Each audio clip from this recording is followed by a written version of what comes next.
We are entering into what is the final set of events in the final period in Era 2. We'll turn those over in a little bit. Our active first player will be the Spanish. What's the story so far? Well, religious unrest is beginning to spread. Well, not just unrest, but actual Protestantism as a state religion.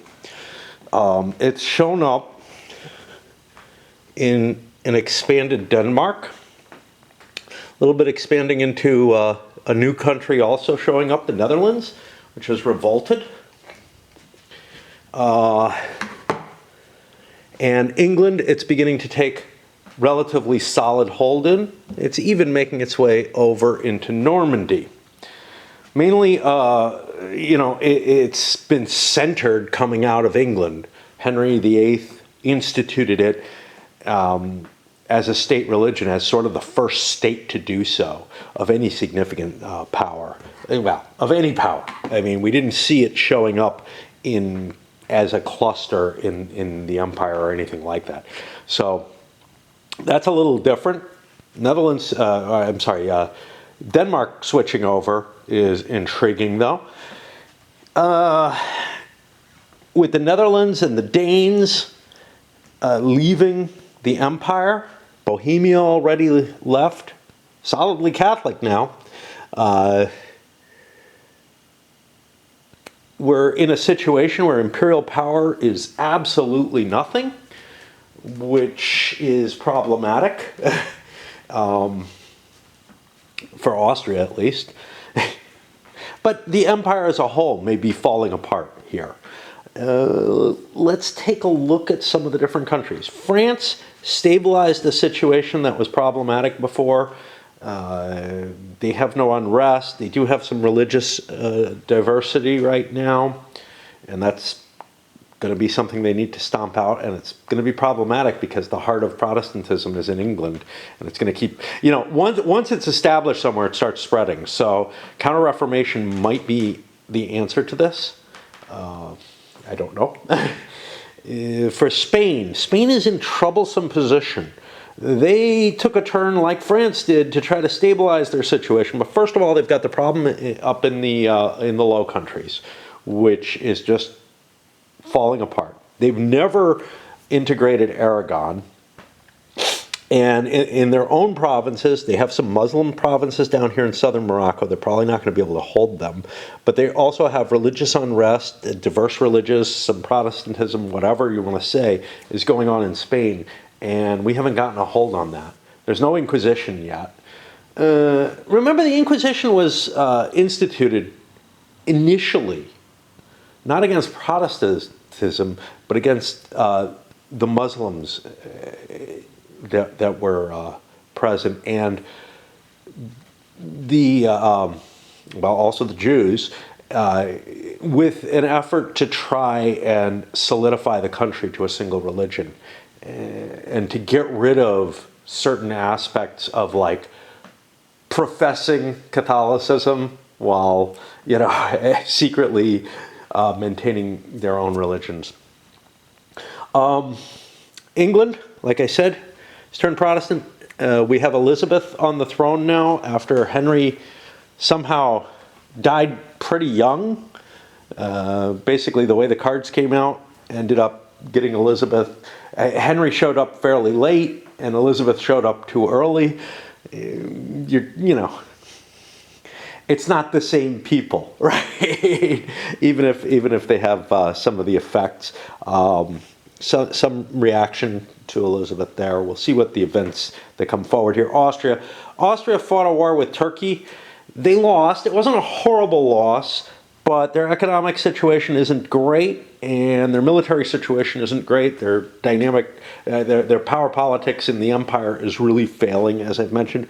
Poland still hasn't integrated the Lithuanian territories and created the Commonwealth.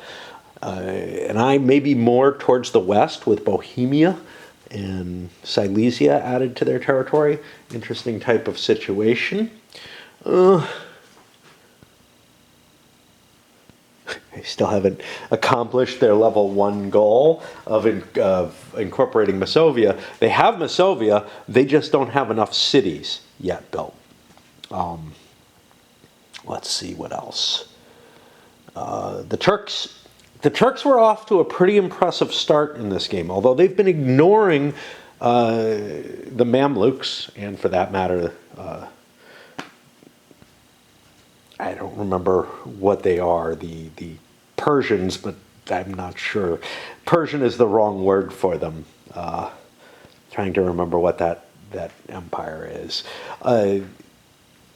They've made a big gain, as you can see. Naples, a Muslim territory now, as well as some advances in the Balkans. There was a power play in the Balkans recently, and then Algiers, which they vassalized, through a vent. You can see Spain's got a nice holding in Morocco, though. In terms of the New World, not a lot happening. This is the Persians over here. That's just, their territory. Spain colonized only one thing, and the Danes colonized something. The Antilles or something. Not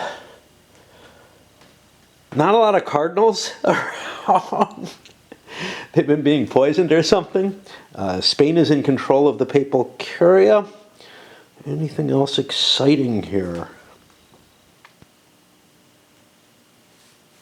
Not really.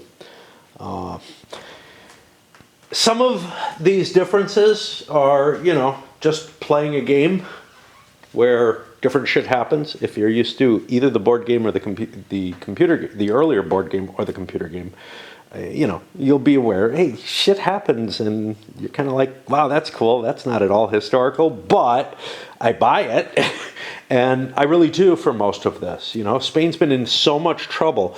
Some things that have been bugging me is, in some cases, not knowing the card. So, for example, Aragon, I thought there would be a card that allowed me to incorporate it. I didn't completely ignore it. I vassalized it, but I thought there would be an event that formed, the Union of Spain. The only thing I have is this, which is my goal, but I keep holding on to it in the hopes that I get a card. It's pretty obvious I'm not going to get such a card by this age in the game. I thought maybe in the first half of that, but Spain's been running into so many problems, not to do with that integration, but just other problems that they haven't been able to deal with, that trying to swallow Aragon in. Did they do anything really impressive that they wouldn't have needed, that maybe they didn't need to do? Well, it's hard to tell. They were the winners of the Burgundian inheritance, which they historically shouldn't have been, but I don't think it would have gone to them had the historical side of things worked the way it was supposed to, which is to say, officially it was Austria that inherited the Burgundian alliance. But Charles V, who's still in charge, by the way, a little sick, but he's still there, was sort of the culmination of all these inheritances. But at least at a temporary level, it was the Austrian side that got it, that arranged that part of the marriage. No exploration anywhere else on the world, just a little bit in the Americas. All right, let's take a look at what the events are upcoming. Get a quick read on them. Religious turmoil affects all Catholic PRs that have 2 or more Protestant areas and all Protestant PRs that have 2 or more Catholic areas. Each affected PR gains 2 more unrest and must add 4 rebels in one of their affected areas, and 1 unrest and 2 in another. Nasty. So this is weird. Each affected PR gains 2 unrest and must add 4 rebels in one of their areas. I think they get the unrest in one of their areas. Yeah, in the same area. Affected PRs can pay 4 admin to research tolerance. Interesting. Who does that affect? Might affect France. They have a Protestant area. Does affect England. No one else is impacted by that yet. And that's going to trigger the 30 Years' War, if nothing else does, along with other issues. The League of Schmalkalden. All right, this is an Austrian, Rudolf II, who...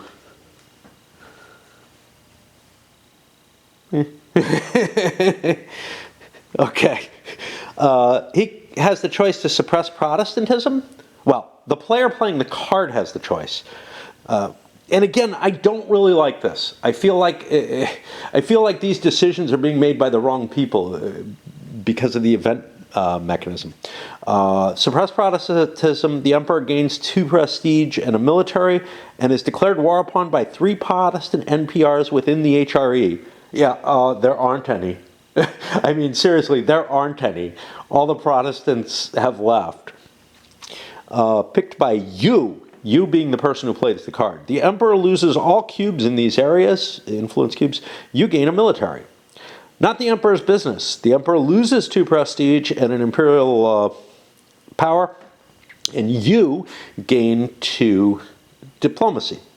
Obviously, there's no reason to make him suppress Protestantism, but he can do it at basically no cost.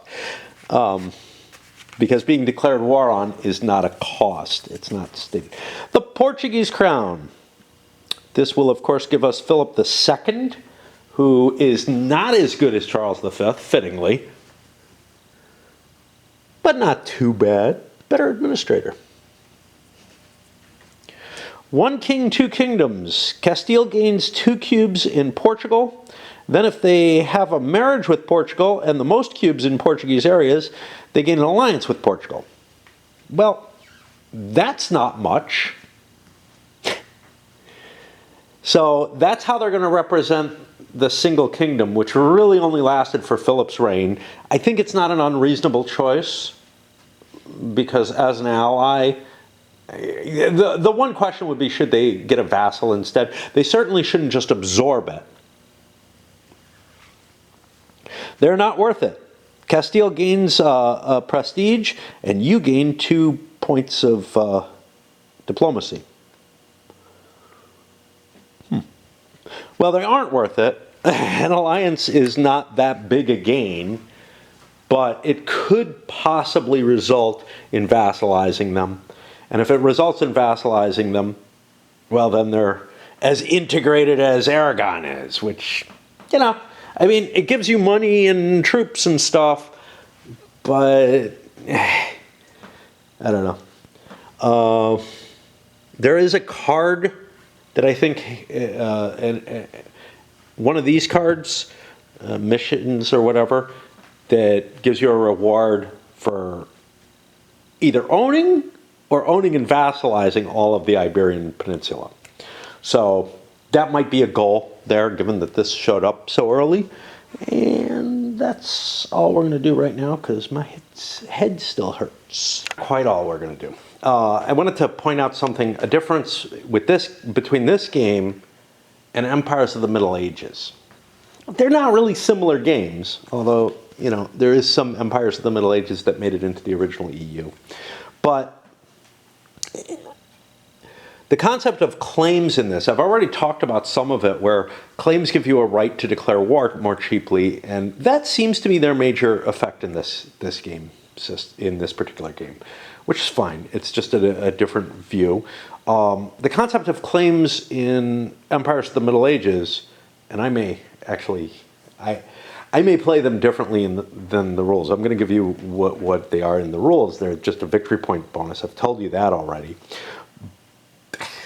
somewhere in these hours and hours of videos. But one of them is you could only claim areas that were Christian. Only Christian monarchs could claim areas that were Christian areas. That actually created a problem for the one non-Christian monarch, which would be the Ottomans.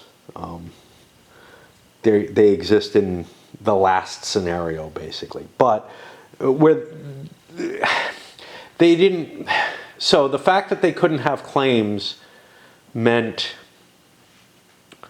that, because of the way I play it, meant that they couldn't tax as effectively. And it actually leads me to believe that I probably was misplaying. My interpretation is probably wrong. But it also reduces the amount of victory points they can get per area. The main reason for claims in that game is if you own the area and you have the claim, it's worth 3 victory points.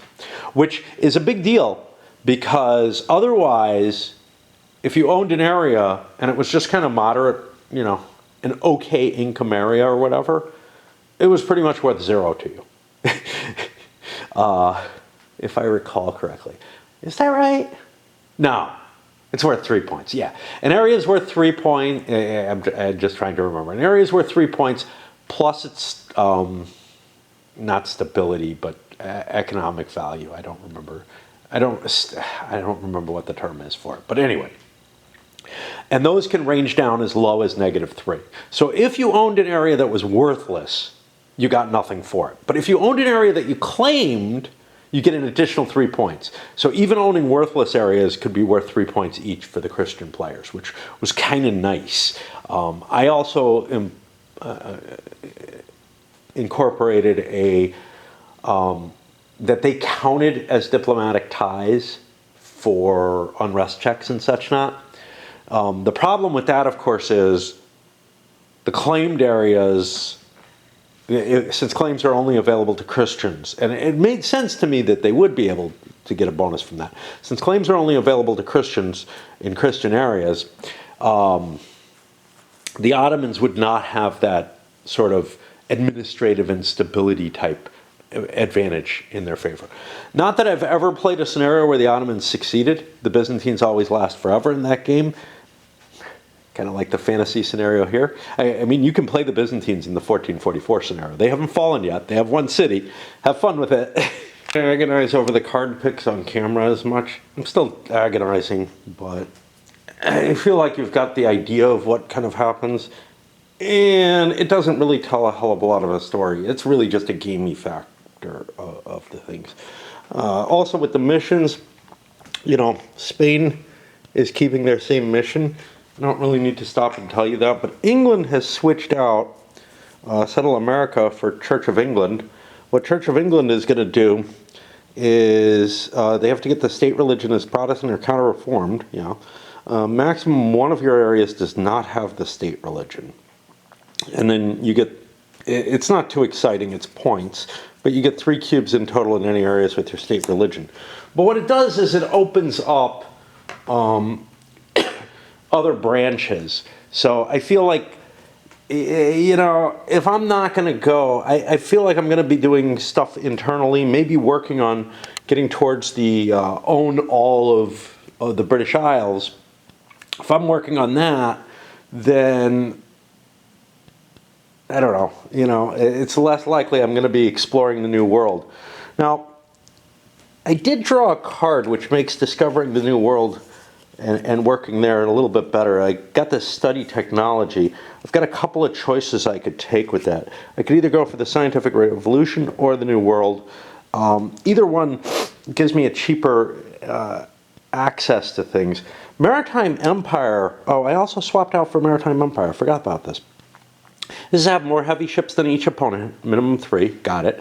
Have light ships adjacent to 5 or more maritime trade nodes. I can actually do this. 5 or more means I'll take 1, 2, 3 ships here. That's these 3. And 1, 2. Well, I got 3 here. I might have to do a number of trade actions to get my ships into place and get lucky, or else take military actions to do it. But it's plausible that I could get this. I'm not really set up for it yet, but that's 1, 2, 3, 4, 5. Assuming I don't go to the New World, which would also be a possibility, right? And then I'd also have a trade zone there. And I'd get a claim in Andalusia, or a territory with an opponent's town adjacent to one of your ships. I don't know how much I want to be in Andalusia, but it's through this that England gets sort of a right to hit Gibraltar if they for some reason, won it.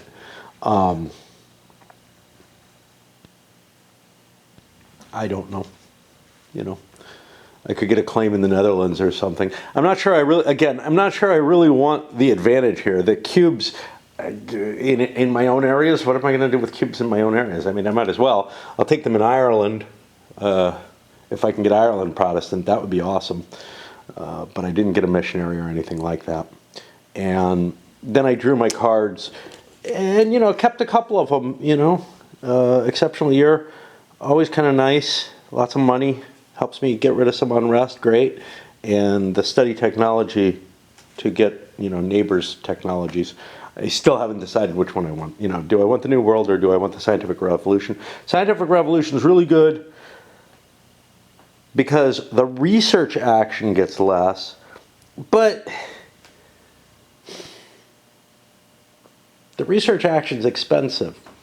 Dropping it from 5 to 4 isn't that big a deal when, you know, I can wait for these and fill things out. So I don't know.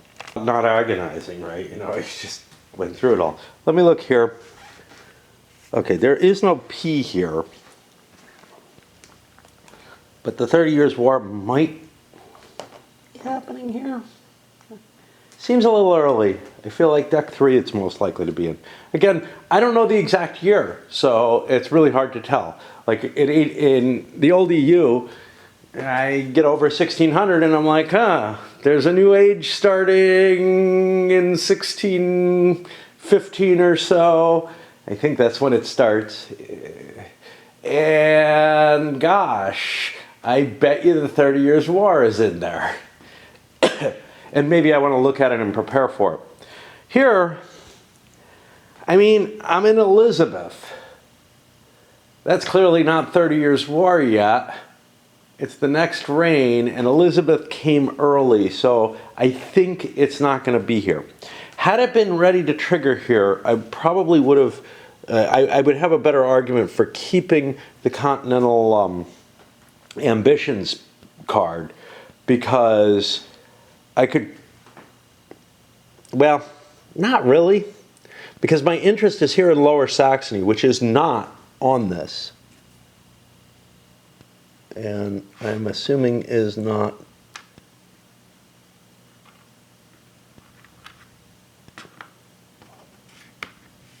a an electorate, and that's kind of, you know, yes, my continental ambitions would spill over into certain areas that are invoked by the 30 Years' War, but I'm not really that interested in pursuing them. I feel like these are going to build up my country in a better shape. So is discovering America and going there, which I may end up doing even though I didn't pick the mission. So much for not agonizing on video. Did I say that already? I don't know. But, you know, I feel like this was a big decision and a big switch. Austria, a major recalculation, shift of my priorities. So, here's the problem. Austria had very, very few of their paths that they can still follow. So the imperial path involves, you know, owning or vassalizing territories that are really kind of getting out of reach. Brescia is probably the closest. Is it this? I think that's here. Towards me getting anything. Others are like in the Netherlands or in the Low Countries in general, or owned by France or something. Just not really easily accessible to my power. And the card I had last time that I was pursuing, the Holy League or whatever, well, I got beat back by the Turks. I might have actually succeeded in it, but I don't think I did. And I certainly didn't catch it in time. But I can't do that because I got a truce with Turkey now. it could be any Ottoman realm or any Muslim realm, but I'm going to have a hard time projecting naval power with no navy um, out into, to be able to deal with, say, the Mamluks or, well, I actually can't attack a vassal of Turkey. Or something like Tunisia, where I have a claim over there. That would be a possibility. That's going to be really, really tough on me. So I switched to the Iron Crown of Italy, which I'm actually sort of working towards now. Owner vassalized 5 or more provinces in Lombardy, Central Italy, or Naples. Well, right now I've vassalized 3 in Lombardy. I've got a royal marriage with Venice, which might get me part of the way there. I've got an alliance here that could lead to a vassalization. I could work on the Brescia thing as a long-term goal to try to get back to that. It seems possible. Now, a war with Venice, or vassalizing Venice, would solve the whole issue. But I've got a marriage, so a war seems difficult. And to go with that, Adriatic ports, well, that really makes a lot of sense, although I've lost some of the power. If Venice slides into my hands, then that very clearly, would be the best choice. And there really wasn't much else. But when I drew my cards, I didn't get any of the things. The card I really want is subjugation. That's the way to get vassals, and that's the way to get territory. Marriages and such might make it easier, but they don't make you actually combine the realms, which is a little odd, seeing as the Habsburg inheritance was built up out of marriages. But you could say, well, there were marriages, but with enough political considerations that, the vassalization had already happened or something. I'm not so sure how well you could relate it that way. The inheritance that gave them Bohemia and the claim to Hungary was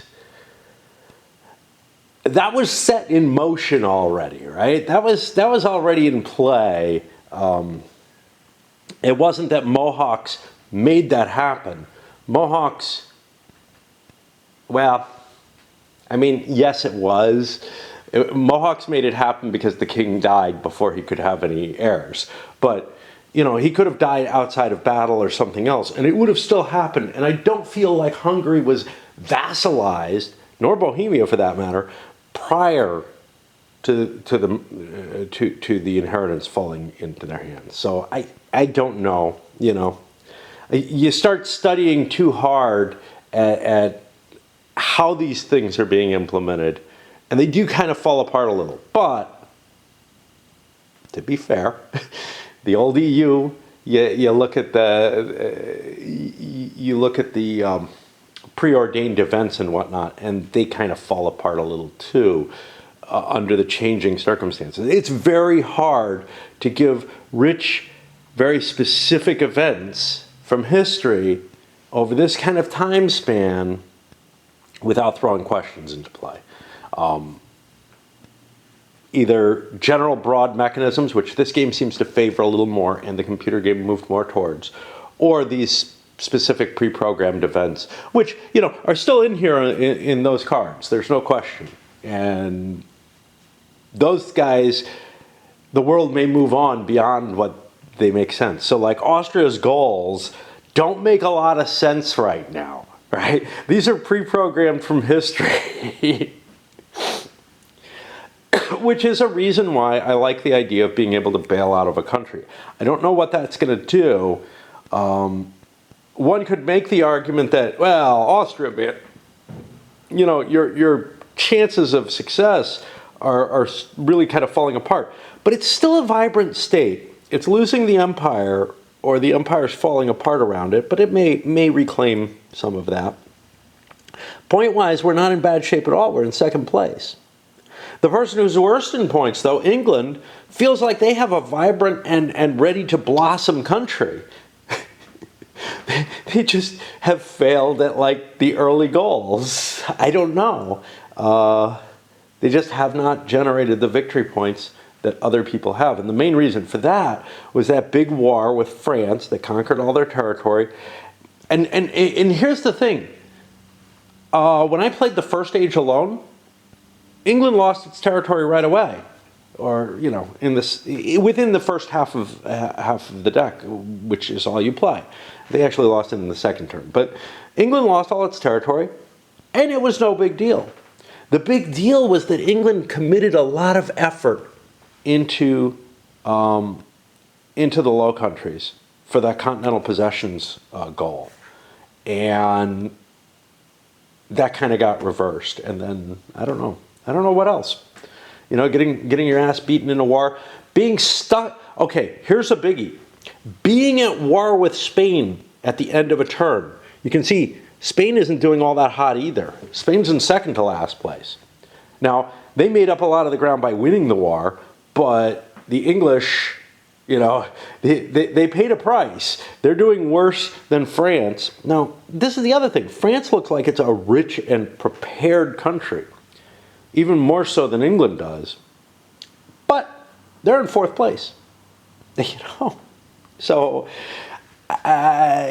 it doesn't feel like the things that give you prestige necessarily prepare you for future goals in the game. I'm just looking at the situation, and I'm like, some of the countries which do not seem all that strong actually have a fair amount of victory points. Now, Turkey feels vibrant and powerful and has the most victory points, so they're just kicking ass. But I'm expecting things to go badly for Turkey at some point.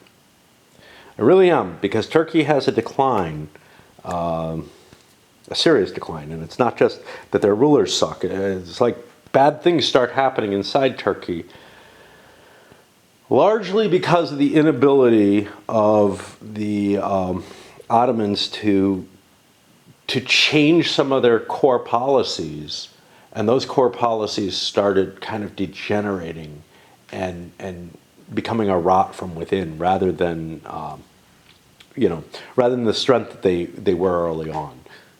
Things like the dynastic struggles and whatnot. Oh well, Poland's regretting things more as they look through their missions. If they had had this last turn, they certainly would have played into Austria's hands and joined against the Turks. Owner vassalized all provinces of Wallachia and Bulgaria. 6 points. Oops. Diagonise right on camera, just like I said I wouldn't. The Poles keep the same goals. Their other goals largely out of reach at this point. Unless I want to go to war with Turkey. Turkey's not in bad shape, though, They got a big chunk of change there. They're probably not going to harass us. So, yeah, we don't really want to take that as a goal. Remember, these are secret. So they wouldn't know if I picked the thing that dominates my attack on them. They would know if I start talking to other people about alliances against them, though. But there's no one to talk to. Spain, maybe. Anybody who's interested in Naples, but the cards I drew don't help at all. Royal marriage, fine. I will keep that. That might get me into a better shape towards the Polish Navy. Unfortunately, the first step, there's 2 steps to the Polish Navy card. And I could just do this militarily. Why am I doing it diplomatically? Well, because I have a shitty military ruler. Okay. I always try to... So, I generally don't go for military solutions. Yeah, I'm a wargamer and all. But I generally believe more in peaceful solutions. But honestly, in this game, it may be easier to take military answers to situations. But anyway, there's a goal that the Poles have, and I'm not going to pull it out, that's basically 4 or more ports that they own or vassalize on the Baltic Sea. Might be more restricted than that. I've got 2 here, so it may be something else, right? This is 2 or more ports. Yeah, now I have to look at it. It may be specific to being in Estonia, Livonia, or maybe Karelia or something. Dominate the Baltic. Own or vassalize 4 more provinces in Estonia, Livonia, or Pomerania. Pomerania is of great interest right now. So that's actually probably where my marriage will go.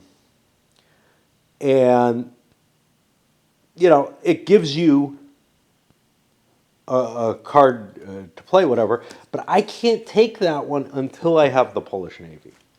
Which, it's kind of like, well, I kind of don't own anything here. So I'm hoping for a subjugation so that I could take Prussia over and get those 2 ports in. I didn't get that, but I got the royal marriage, which I'm going to keep because it helps with things. I also got a revolutionary ideals,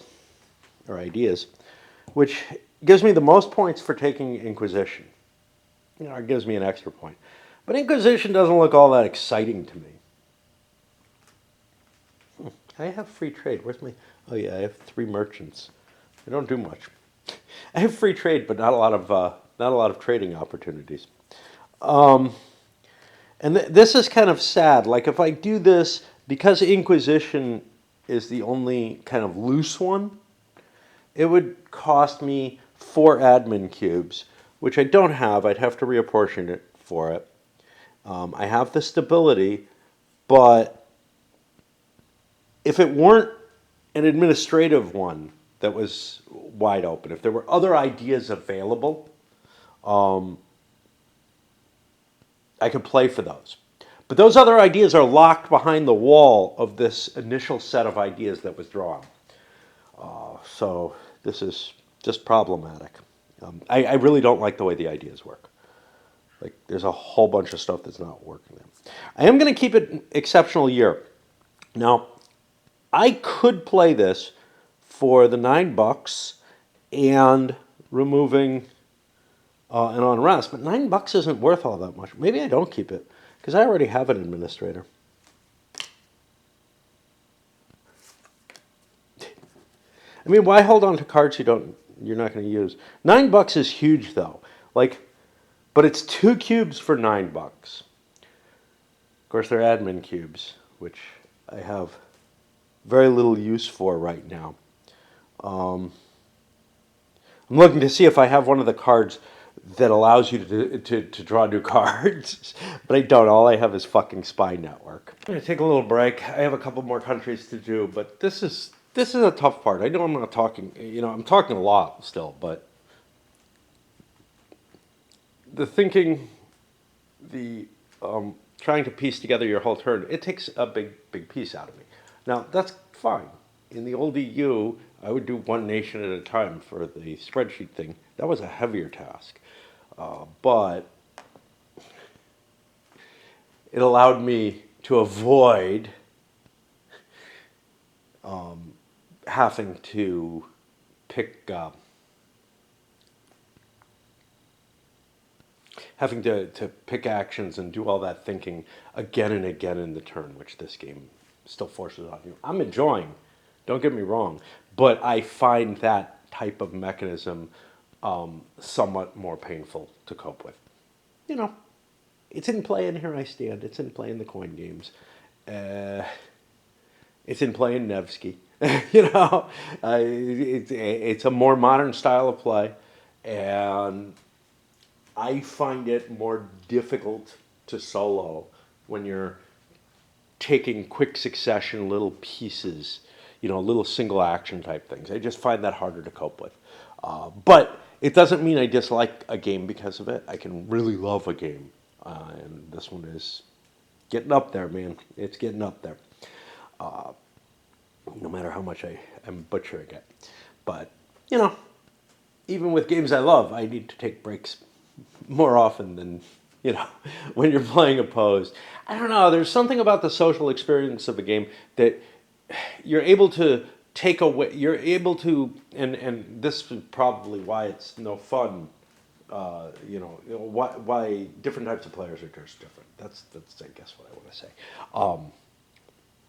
But, for me, during the downtime in a game like this, I would be talking with, people I know and like if they're at the table. It's no fun playing with new people that you don't know. It's just I'm just not somebody who gets, I have to be very used to and comfortable with people before I start enjoying the experience completely. And I'd be spending that downtime in a sort of a different sort of relaxed attitude. And then when it gets to my turn, yeah, I have to think. Now, this causes a problem with people who expect, like in many Euros, that you are focusing on the game to the extent that you will not delay anybody else's experience. You will not delay by actually having to think on your own turn. That you've got everything plotted out beforehand. And, I just don't like that. It ends up with a bunch of people sitting at the table silently puzzling and figuring. And sure, they say stuff and everything, and honestly, I find that very distracting when there's any talking going on when I'm trying to think, which seems like the opposite since I'm talking and joking when I'm trying to think. But I don't want games where I'm having to do that thinking all the time. And in fact, I probably enjoy these pulse type games more, these very interactive designs that are more modern, more solitaire, much as I gripe about it, solitaire, and how much trouble it gets me into, than I do when I'm playing them opposed. I don't know, because I've never really played these games with groups. I've never played the more modern designs with groups that I'm really comfortable and familiar with until, except I guess when I moved here, a couple of people. There were a couple of people that I felt comfortable enough with here that was okay. But it is strange, like when I played Here I Stand, it was at the con with a bunch of people I either didn't know at all or had gamed with before and didn't really like all that much, I mean, I'm just saying, there's nothing wrong with them. It's just not people I would choose to have in my regular gaming group.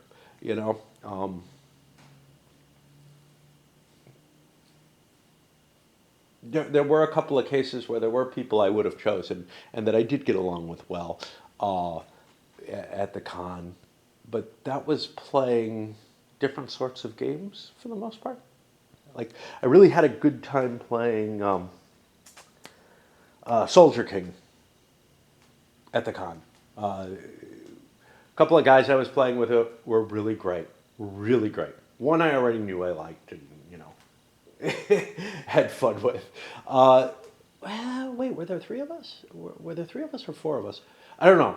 But basically in my time there, I've met three people at the Consin World Expo that I enjoy gaming with, right? Out of, sure, I didn't game with most of the people, but there were hundreds of people there, and I gamed with, I don't know, over the time, maybe 25 people. There's about three of them that I felt comfortable that I wouldn't mind being in my gaming group. Others might have been fine and might have been great, but that's the kind of, like, even among wargamers, very few of them are people that I'm really comfortable being around, and it's okay. Like, if I had two or three people I'm comfortable being around in a group of six, I'm fine, But most of the time I'm in a group of six and I'm not really happy with anybody, not really. And then, and I maybe, maybe there's someone or a couple of people I'm forgetting, but, it's been quite a long time since I've gamed there. And really, that's similar across my life. The vast majority of people I meet, I'm just not comfortable enough with. I think I don't know how to put it. I just don't know how to put it. But I know that the vast, vast majority of people that I run into, I want nothing to do with. Always been chatty, right? My videos often have lots of tangents and everything, but it's gotten a lot worse since my wife died. And, I mean, it's because in a lot of ways, a lot of the stuff that I speak to is stuff that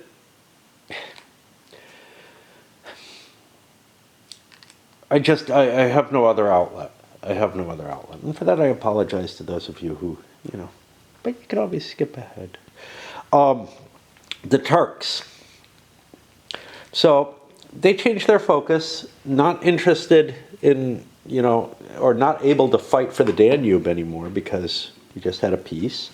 So I'm keeping the safeguard Anatolia, and I'm going to still try to work towards that. But conquer Lavon. It's time to take the Mamluks out. Now,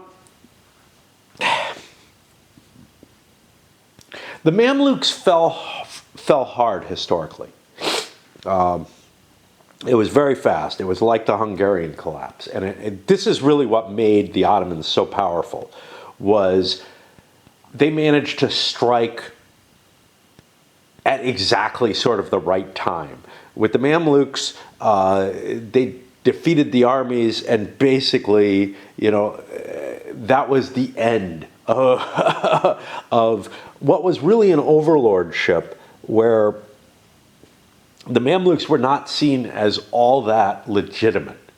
They probably could have been knocked out at almost any time, because it was sort of like a thin layer of rulers over the territory. And that's well represented in EU. Here, they're a fairly big and now an established power. And the way this game works, it might be very difficult to take them out in one fell swoop. Basically, I would have to do a military campaign conquering everything. That's not the case in EU. In EU, they have special rules where if you defeat their army twice, they just collapse. I haven't seen any events that help me in this, and I'm going to move against them because they're kind of a problem as far as I'm concerned, and I have a claim. Maybe not this turn, though. Maybe I concentrate more on Safeguard Anatolia or my internal problems. I drew some cards. I grabbed a man of the church that'll allow me to convert an area more easily. I threw away a revolutionary ideals. One, my stability is not high enough, and if I get my stability up, then I don't have the points to grab Inquisition. And Inquisition is the one thing that's worth doing with revolutionary ideals, or that's particularly worth it. Is there anything else I terribly want? I don't know, maybe, scientific advances, whatever. But that means that you're just paying the 4 instead of 5, which is not that great a deal. And again, it's admin, so I'd be paying 4 admin cubes. Doing revolutionary administrative functionality is just not that appealing. So yeah, I went in that direction. I'm not sure what I'm going to do, but that's where I'm heading. This keeps coming into my head. What are the ideas that I haven't instituted, that haven't shown up? So like defensive mentality. Serfdom, well, that's old. Glorious arms. Noble knights. These are all old style ones, right? But at the end of this era, we'll be getting new ideas added in that aren't going to show up in that pool. Now, I'm assuming that there are events that are going to trigger these, and just more ideas will show up, like that pool will just expand. But I'm not sure that all of those have an event to trigger them, right? Some of them might be country-based, and, if you're not Russia or Sweden or something, those ideas just aren't going to occur. We'll see how it plays out again. The first age set those ideas. Second age, there are no new ideas to add. There's just, alternative choices if nobody, like the Inquisition is going to go away and it's going to get replaced. And it may get replaced with a new one, with an age 3 one, but that'll be the only thing that kind of is automatically replaced. It's only if people refuse to take ideas, if ideas are spurned, and I kind of went for all of them, even if they didn't really help me. So like, the Turks went and got New World first, You know, the Poles have free trade. Other people might have wanted it a lot more. The Poles didn't get a hell of a lot out of it, but they took it because a revolutionary idea, man, more points. Okay, on to the French, and then I go play my addiction. Oh, somebody asked a question about the old Medieval Wars computer game. And prior times, I had looked it up to post something on BGG about it or whatever, and wasn't able to find anything. I found a video of it in play, totally silent, no discussion of it. I actually have a copy of the fucking thing, but it's on one of those plastic floppy disks. If I recall correctly, I have a copy. I have the rule book. I have everything for it. I wasn't the one who bought it originally. I don't know how I got it. I probably borrowed it from someone and didn't return it, which makes me feel terrible. I actually think I know whose copy it was. There was a guy who disappeared, like, and left his stuff, all his stuff, left it, you know. I wasn't living with him, but like his housemates, I assume, got most of his shit. But he left me a pile of his SFB stuff was just lying there, and he just disappeared completely. He wasn't making it in Buffalo and went back to Long Island. It's a pity. Kind of cool guy to game with. But anyway, you know, he was working at a fucking McDonald's.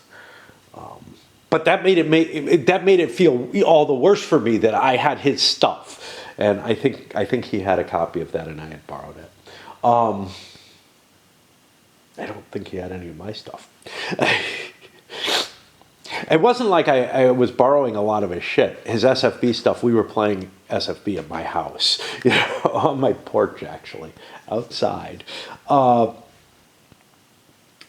let's see. What was I trying to say? Yes. Over on Facebook, well, in response to somebody's comment on, I think, the last video, whichever one I mentioned that in, I posted a link to the video, and I also posted it on Facebook in case you're there and not just on my YouTube channel. But whatever. If you're really interested in seeing what it looked like, it really was a port of Empires of the Middle Ages. Finishing things off, France actually also changed one of their goals. I don't remember what they had. The Italian ambitions. They changed to Imperial border conflict. I may switch that back. I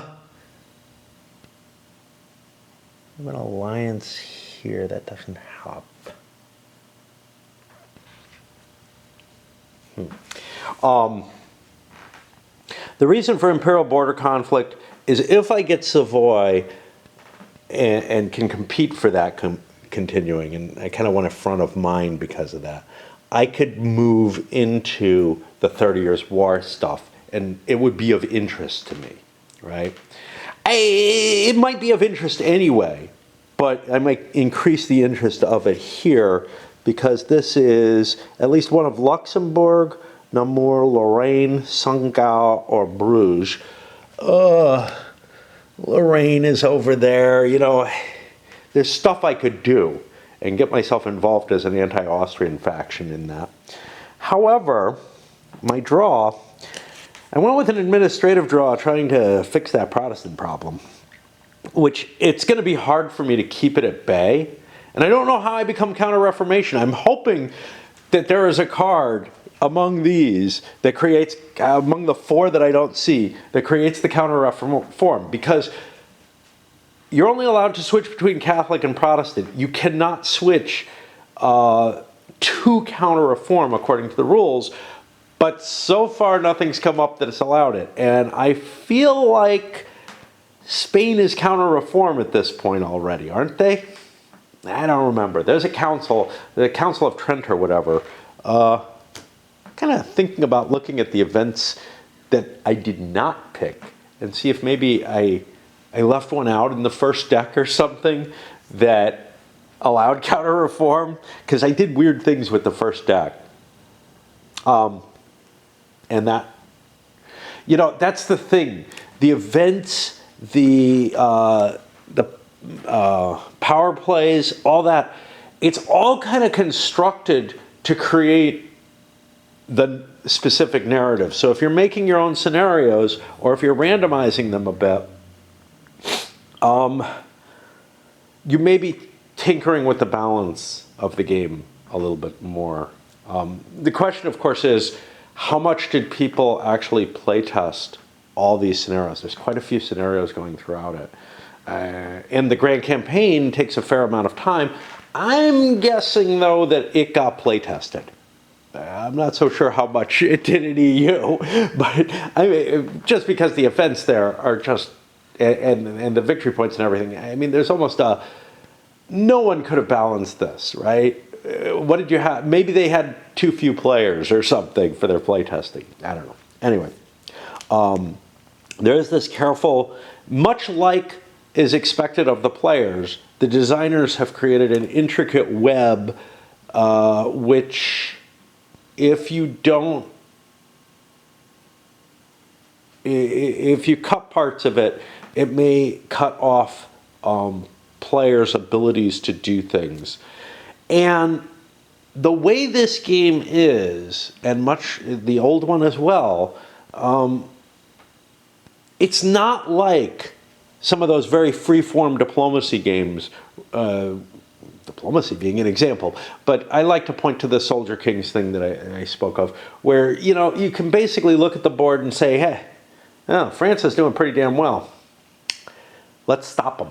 You know, you can see that there's a lot of, Austria was able to come to Poland and say, Turkey's doing pretty well, we should stop them. And Poland's like, yeah, but, you know, it's not really in my interest, and it's absolutely in yours.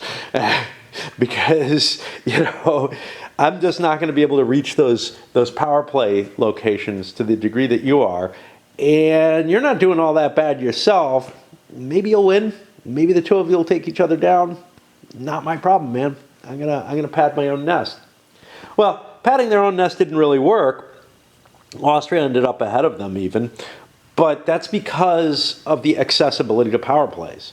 Unless Poland had really, like, if Austria and Turkey had fought and both kind of wiped each other out, and Poland had lots of little cubes and could push deep in and get a lot more, they would have scored well.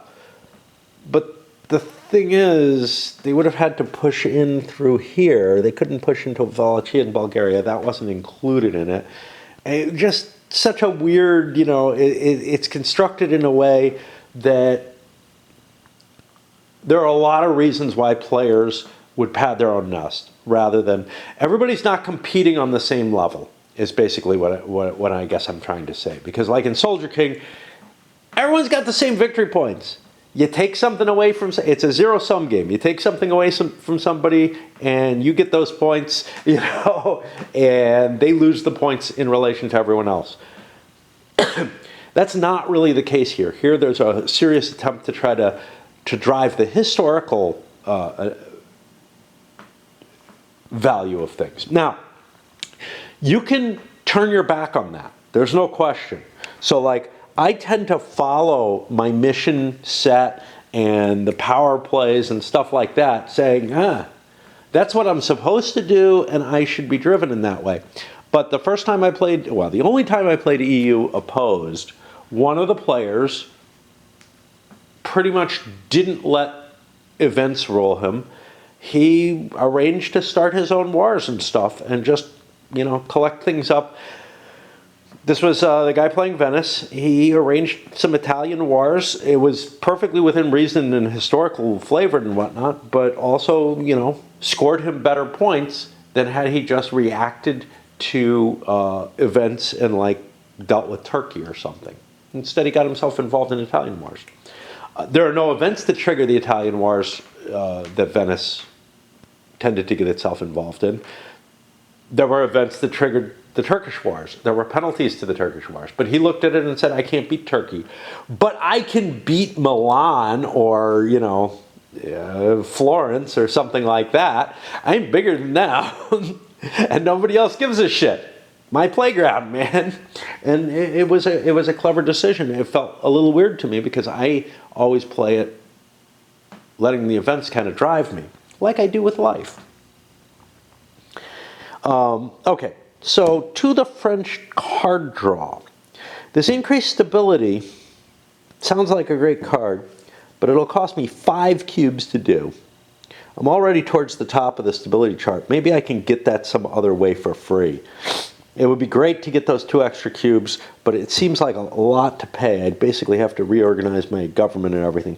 So I think this is going to go away. Interestingly, this would give me Queen Mary Magdalene. But I'm not going to keep that. But I also drew 2 subjugates. I drew the first one and I'm like, that doesn't quite do what I want. I want to subjugate Savoy. What do I need there? Well, a royal marriage would be the thing I need because it replaces two other player cubes with 2 of my own, and then I get the marriage. Sure, it's an expensive action. But the other way I would do it would be to place 3 cubes in there to have the most for a marriage. I think I need to have the most. It may just be that no one can supersede me, and work forward that way. However, I think I can just subjugate it, right? I have to create an alliance. How do I create an alliance? How do I create an alliance? Forge alliance.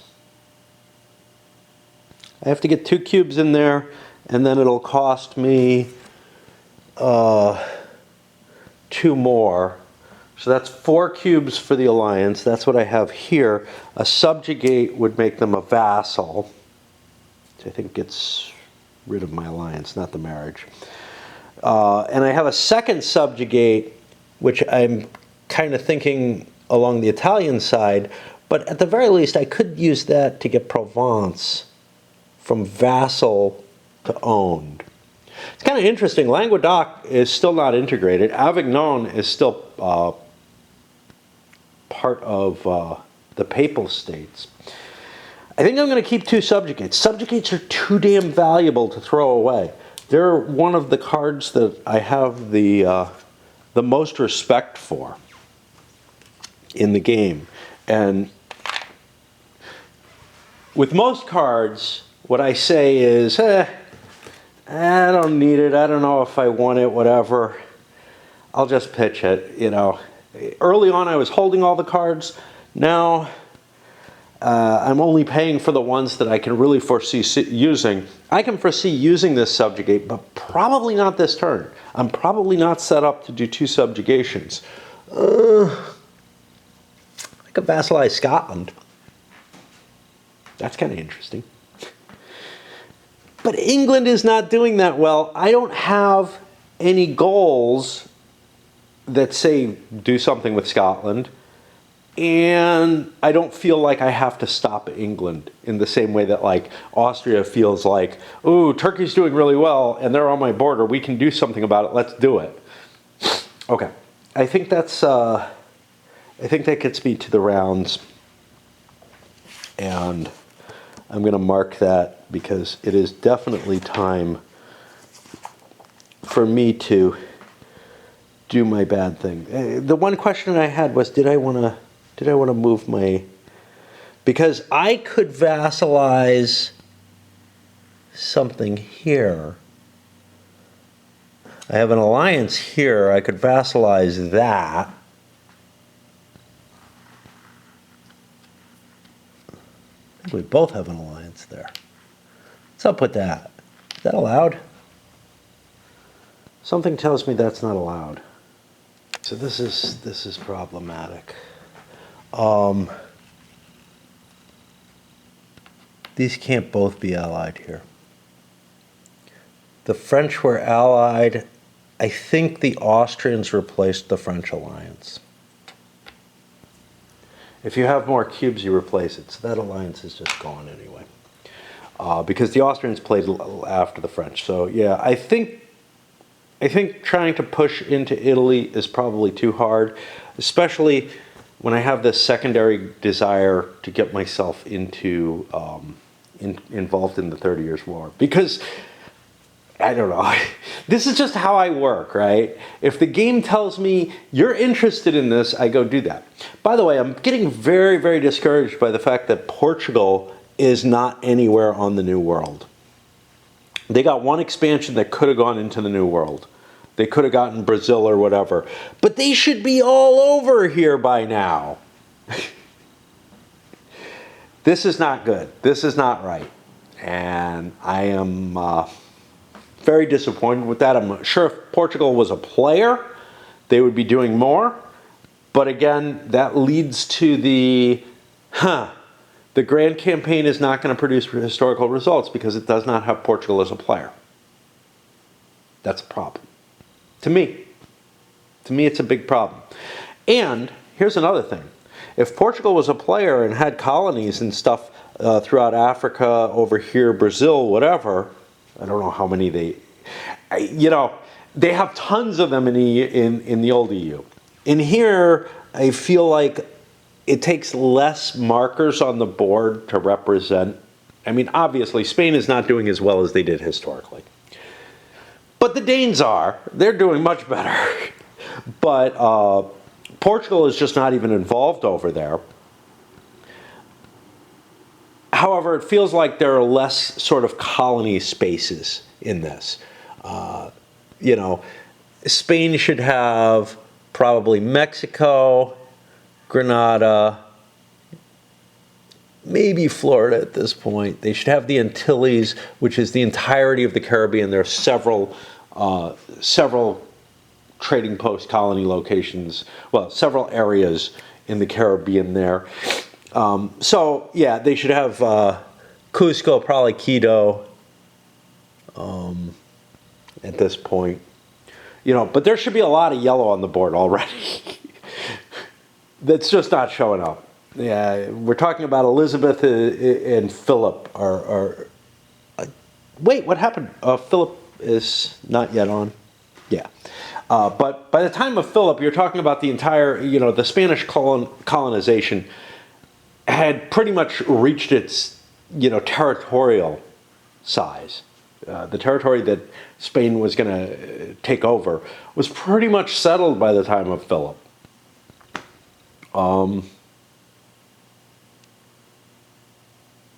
So yeah, that's problematic. Now he's not there yet, but we should be seeing a whole lot more. Now Spain's had its problems, no question.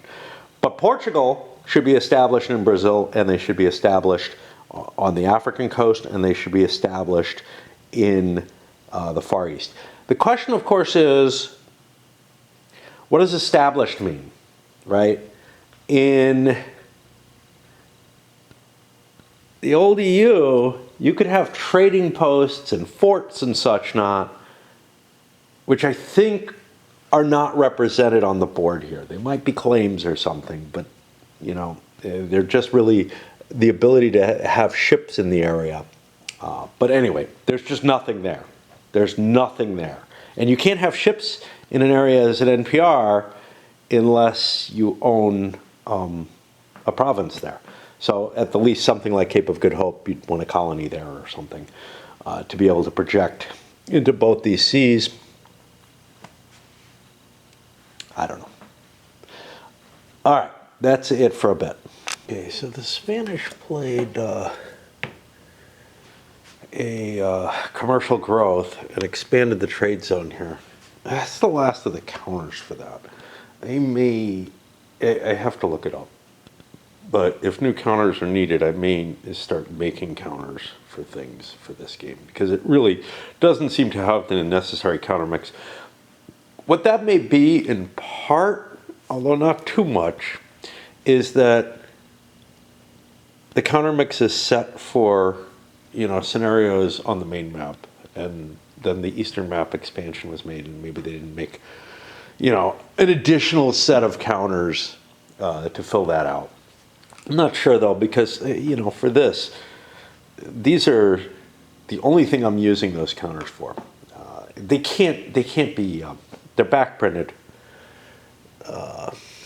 On the other side, there's troop increase counters.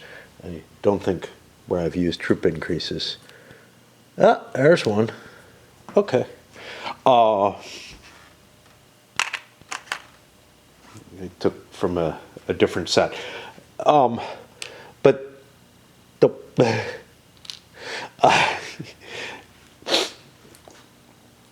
so I mean, if you've got something backprinted, it really should never be a restricted counter like by countermix. One thing that I'm thinking is pointing out something like I did this seems like such a minor facet. It should get noted, but I don't know that I don't know that I should click the camera on to tell you Spain did X. You know, the plan here is to build to run a trade route. I've got a little bit of a money shortage, and it seems like a good thing to do. Why North America rather than, you know, in Spanish waters? Well, I'm the only one out in North America to begin with. Of course, I got to get a ship here to reach there.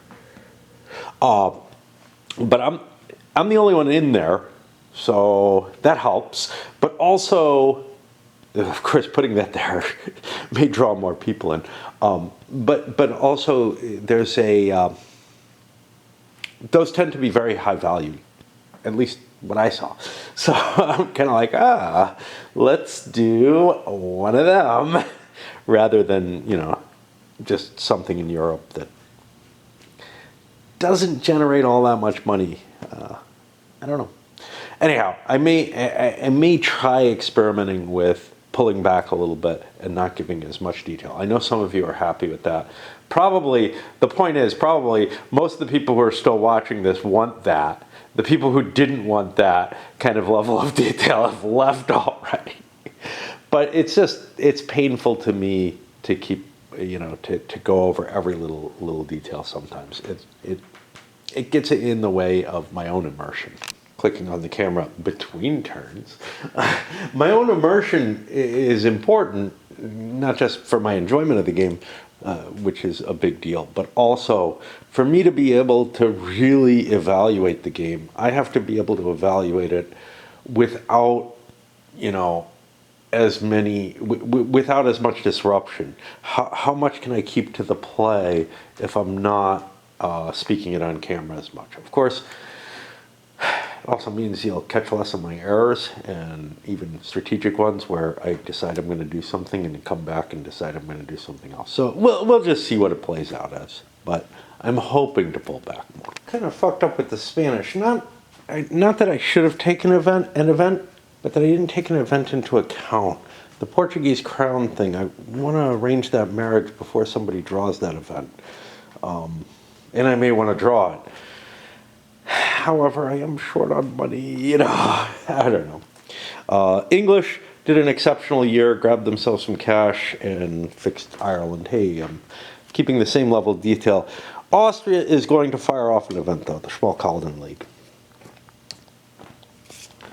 And we're going to suppress Protestants. The Emperor gains 2 prestige, a military cube. Hey. If I didn't have room for one, I'd have to think again. And is declared war on by 3 Protestant NPRs within the HRE, picked by you.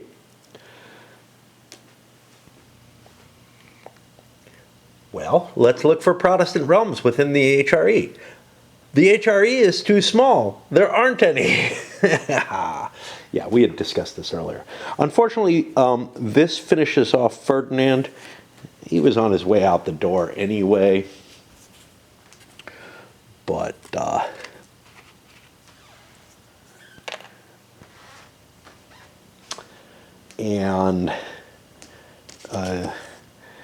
final thing is I gain a military cube. Rah! And Rudolph is not particularly bad. New event is disputed succession. Pick an independent realm with 1 or more royal marriages on it and flip them to disputed. We've seen this before, a war of succession. Take a free declare war action, targeting only that realm. You gain 2 military upon DOW if the target's adjacent to your realm, or support local noble. Lose 2 prestige. but gain 4 cubes in the target realm if it's not an MPR. You probably want the A, and you probably want to trigger it soon. That's going to be hurting. We got some deaths coming up here too. Poland, we have an impressive array of decisions that have kind of worked as a chain. This involves that disputed succession card. Not ready for it yet. It involves the fact that I have a royal marriage, and that my goal is to get ports. Now, I could get a royal marriage here. That would give me 3 of the ports. That would be a move. That would be a move. But I only need 2 for this part. Which leads me to the interest in Pomerania, which is part of the Imperial power play that's coming up. Now, normally it's not a good idea to get yourself into a war with the Imperial territories, but the authority is 0. This is going to be dangerous because it is quite possibly going to create a war with Austria.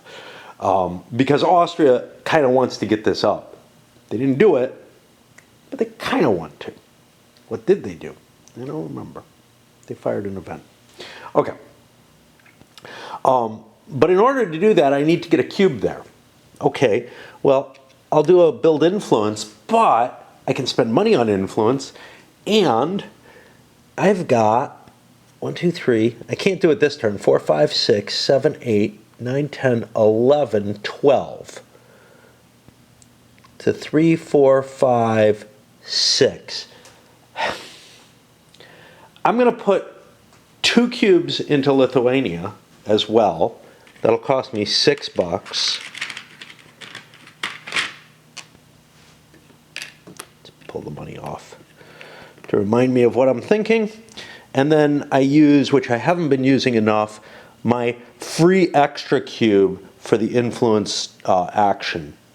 I have enough income and the marriage and the alliance and all that to be able to vassalize that if I get the subjugation card. That's the big if. You know, I'm doing what I did before. I'm throwing a lot of cubes on the board.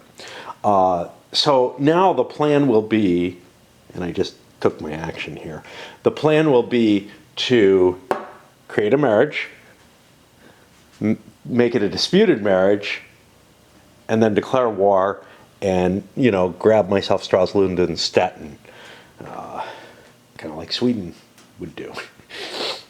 But yeah, get myself embedded into the empire and start causing some chaos over there. Why? You know, it's not like Austria is my main competition, but they're up there. It's not like I can really face Turkey right now, although I may start playing with my spy network and throwing some shade over there if I have extra diplomacy cubes, because I want to make their life harder. Heading away, I started to think about the fact, because I'm going to take a little break here. I know I haven't made my first cycle, but these first cycles in a turn are tough.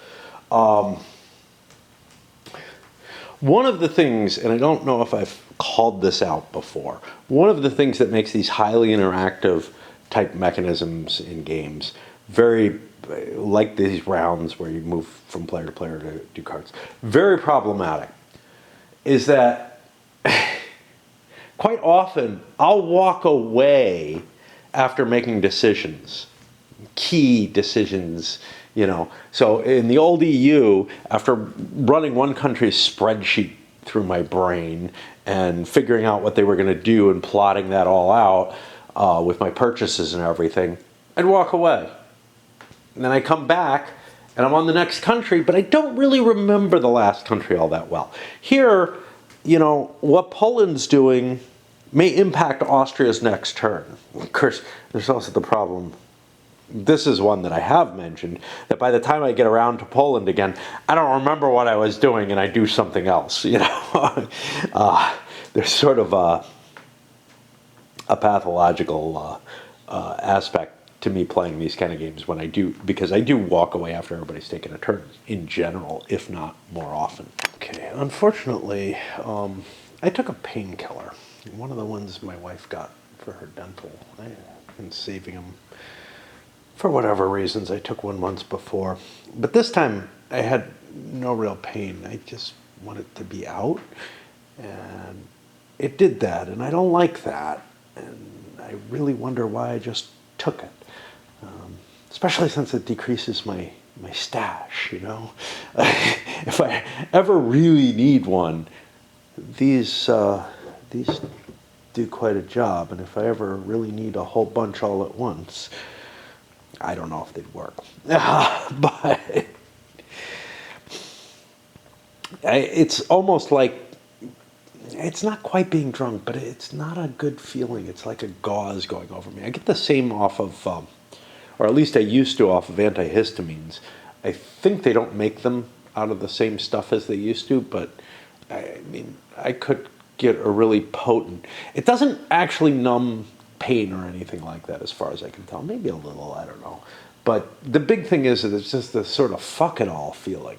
The nice thing is it's not giving me a fever, which the antihistamines did. It is giving me a ringing in my ear, though. Okay, the Turks did a man of the church, converted, not that church, converted an area to Muslim. They're preparing themselves for their war. France considered the new event. This wasn't in our plans, but boy, does it kind of fall into them.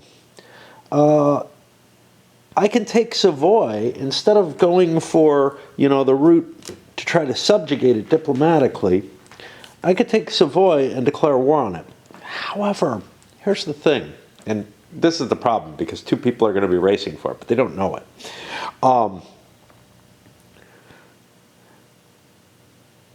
This gives me a declaration of war against Savoy. Austria is not prepared to defend, is not capable of defending imperial territory. It's really an appealing prospect, but I think I want to do my diplomacy actions first. What I don't really want to do, pity because I keep trying to move in that direction, is the Guinean coast and, you know, trying to set up my trade zone there and whatnot. I have plenty of cash, I have plenty of cubes. I think we go with the diplomacy option, but we go somewhere other than Savoy because we're going to have a free declaration against Savoy. Now, I don't know if that declaration of war, I know it's free in the sense that I don't pay a cube, but it doesn't come with a casus belli, but I have a claim in there, so that's not an issue anyway. An influence operation, throw a couple of cubes into here. That's got a couple of the locations I'm interested in. Lorraine, yeah, I'd love, but that's got an alliance with the Austrians. There's cubes in there. That's going to be harder to dispute, etc. So I'm looking either Namur or Luxembourg. Luxembourg is kind of interesting because it's part of the old Burgundian inheritance. Something really weird could happen here, right? You know, Luxembourg becomes a country eventually, but if, let's see, if Franche-Comté or Burgundy, is this, yeah, and there's other locations that are part of the Burgundian inheritance. I don't, they're not coming to mind immediately what else I could find, but I have the feeling these are vassals, yeah, so they're a little different. But they would become vassals of Luxembourg if they became free, except they're part of the Dutch state right now. So, like, they're in kind of a weird limbo type state, and they become Dutch right now, but if the Dutch are destroyed or something, they could reform. But it is possible that Franche-Comté could be added to Luxembourg, and then it would be, you know, a two-province, kind of segmented, single country, which would be weird, just to state that case. Even though I'm foggy and everything, I want to keep playing. I don't feel like I'm all that stupid. A little bit stupid, but not all that stupid. But I do have to run downstairs regularly because I've got shit running on my RAID account. About RAID, again, just to throw random shit into here, right? A lot of people at my level, above, whatever, are always seeking to make their battles shorter and shorter. The thing that I'm running right now takes about 10 minutes to run. But that's kind of a perfect time for me because I can come up, play a country or two, go back down. Come up, play a country or two. When I've got things that are running at 2 minutes each, I got to be sitting at the chair, and that still eats up a lot of time. Now, it's granted, there's some people who can run these things, at 30 seconds or something, but I'm not at that level. And anyway, all right, on to Spain. It has a nasty cube shortage. That's their real problem. I don't know what I did with my administrative cubes. I told you, but I don't really remember. But yeah, I got real problems in terms of the limited amount of stuff I can do. I'm moving in, I'm going to siege Burgos. I pretty much think that I'm writing off the Netherlands, but it's still there. It could end up in my favor, whatever. It's just, I don't have enough to do that and to pursue my other aims. And as such, I could expend tremendous effort, as Philip historically did. We're on Charles right now, but as Philip historically did, to just try to keep the... are we really? Okay. I'm just wondering, because the Dutch revolt was Philip, right?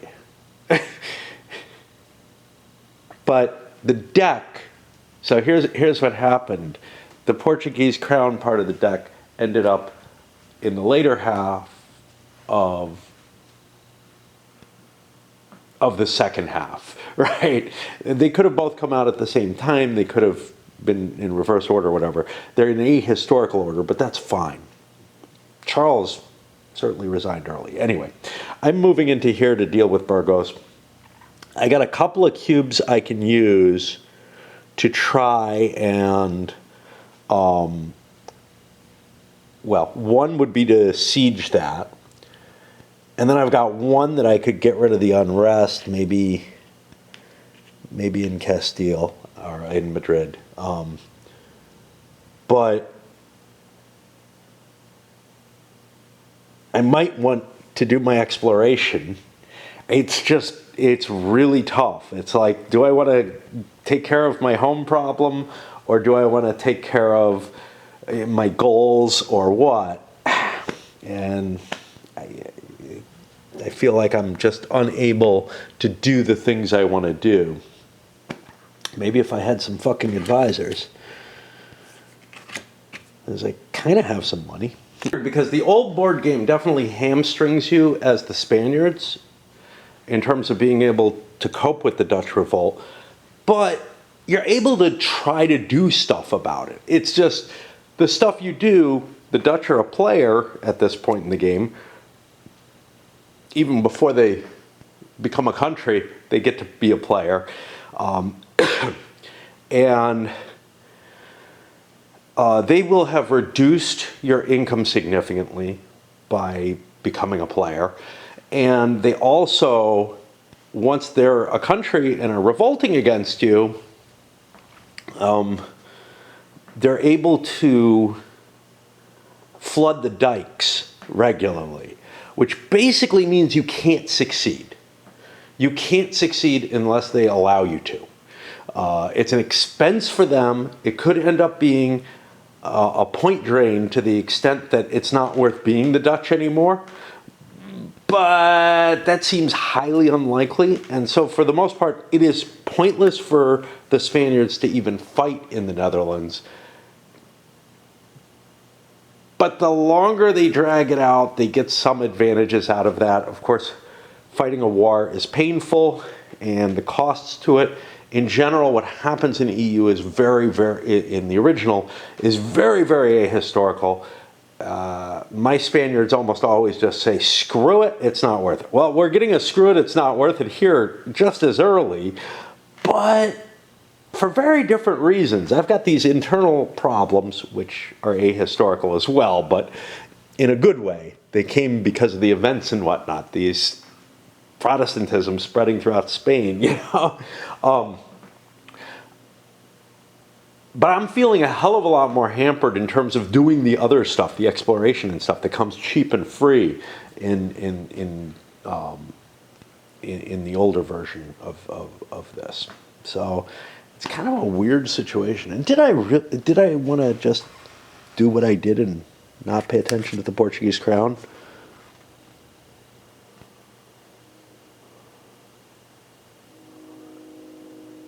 I need to get a marriage with Portugal. Yeah, I think I'm just going to be handling internal things. I'm not going to be able to do anything about this or the diplomacy of trying to incorporate Aragon still. We're in this annoying situation where we've got these guys and they're pre-established. I just spend a cube and I retake their city and they can't do a thing about it. And that feels really weird to me. Austria has a nasty knows too much situation. There's two players who are intending on incurring into the empire via that disputed succession. I'm going to roll a die. So far there's not been a lot to indicate that they're doing so. On this turn I'm going to roll a die, and on a 1, Austria says, you know what, this is getting this authority up to +1 so we can defend the empire is a preeminent concern. Okay, so that's what they're going to go for, which foils a lot of interesting plans, but is probably for the best for the Austrians. How did they guess? Well, you know, both Poland and France have been walking over and picking this card up and looking at it, maybe asking some questions, whatever. You know, it could easily happen. So that's why I do a die on things like that. It was definitely a goal of Austria's to do this. It may not have been their major concern, but now seeing that disputed succession up there, they're really kind of worried. And they should have been worried to begin with. France has a claim in there. So that simple little move really stymies Poland. So we're sitting here. Our plan was to go into here, form a marriage, form a disputed succession, go to war.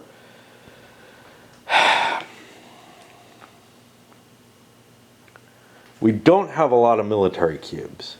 That's a problem. Austria has a shitload. Now, we could rearrange things, but I don't think war with Austria is in our best interests. So, as an alternative, we could try to go to war with Estonia and Livonia, or we could just try and solve our military, our political problems. This we can resolve, we think, using tolerance, right? No. Yeah, I mean, lucky die rolls and whatnot.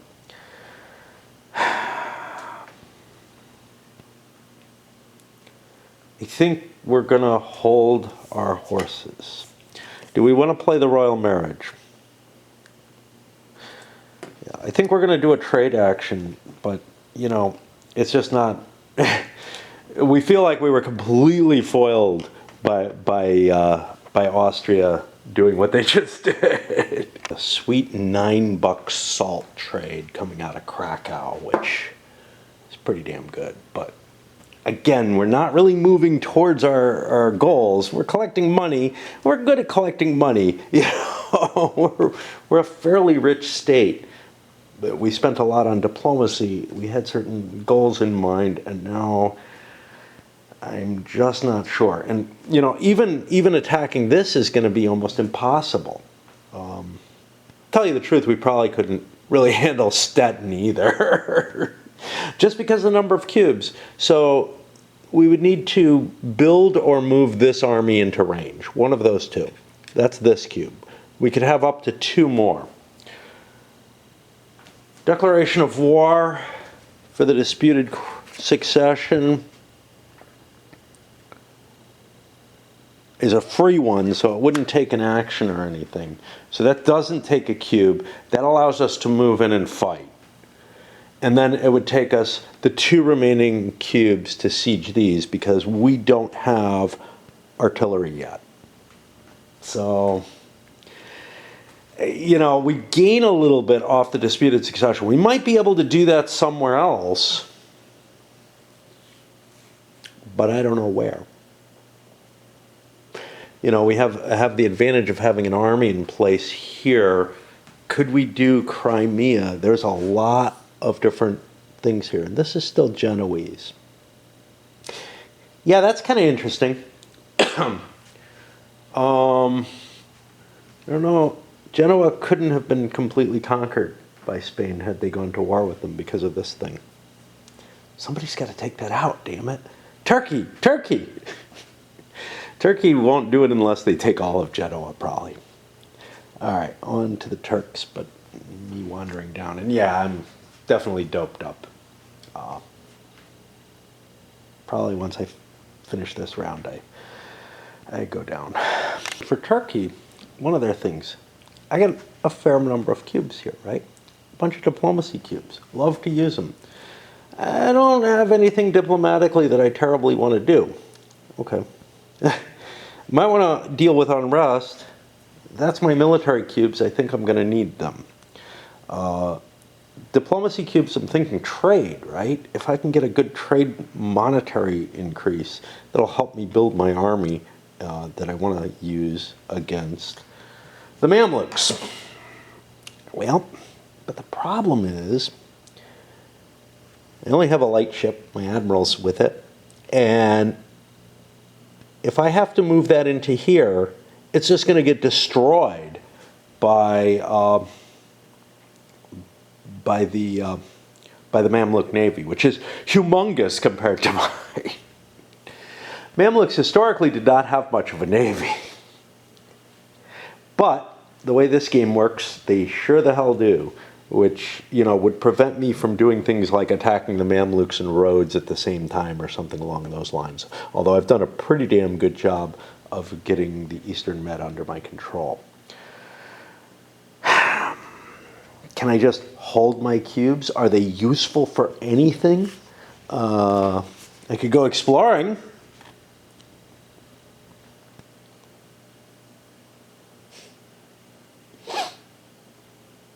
That's a long way.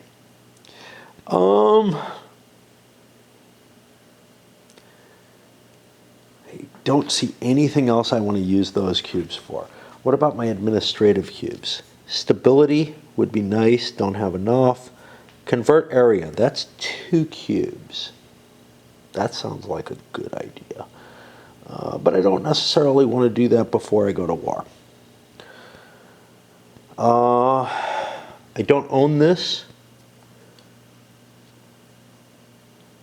So I am going to build my army, I guess, at this point. Notice the Aegean is different from the Eastern Med. I can, in fact, go for trade. And I'm going to do that because I need more money than I have. I'm not financially in good shape. Into a problem here. I can't find Izmir. Don't know where it is, and there's no easy way to find it. Okay, so this is the card I'd want to use. It can do the Adriatic Sea. Ragusa is the only place I would have on that. I could move my boat over. This fleet doesn't count. And I can't disassociate it and make a light ship out of it. I mean, I could. I'd lose my admiral. And I don't want to do that. Is he dying? He's not even dying. He's not even getting a sick marker. So he's just too valuable. He's a 3-cube admiral. So here, yeah, here in the Adriatic, I would get 1, 2, 3, which would get me to the 7-buck range. But in the Black Sea, which I could also do, Constantinople, Kaffa, Azov, and Izmir. I don't know where Izmir is. I really do not. Oh,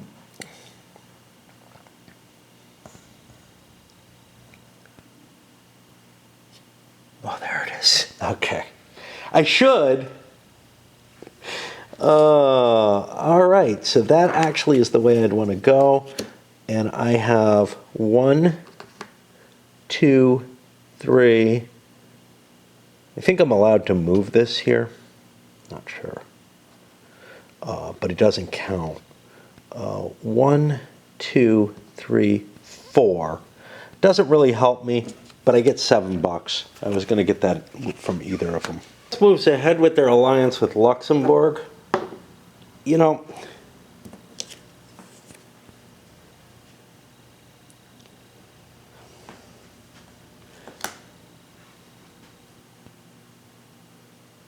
if I just go in against Savoy, yeah, I'm a more powerful country than Austria as far as I'm concerned.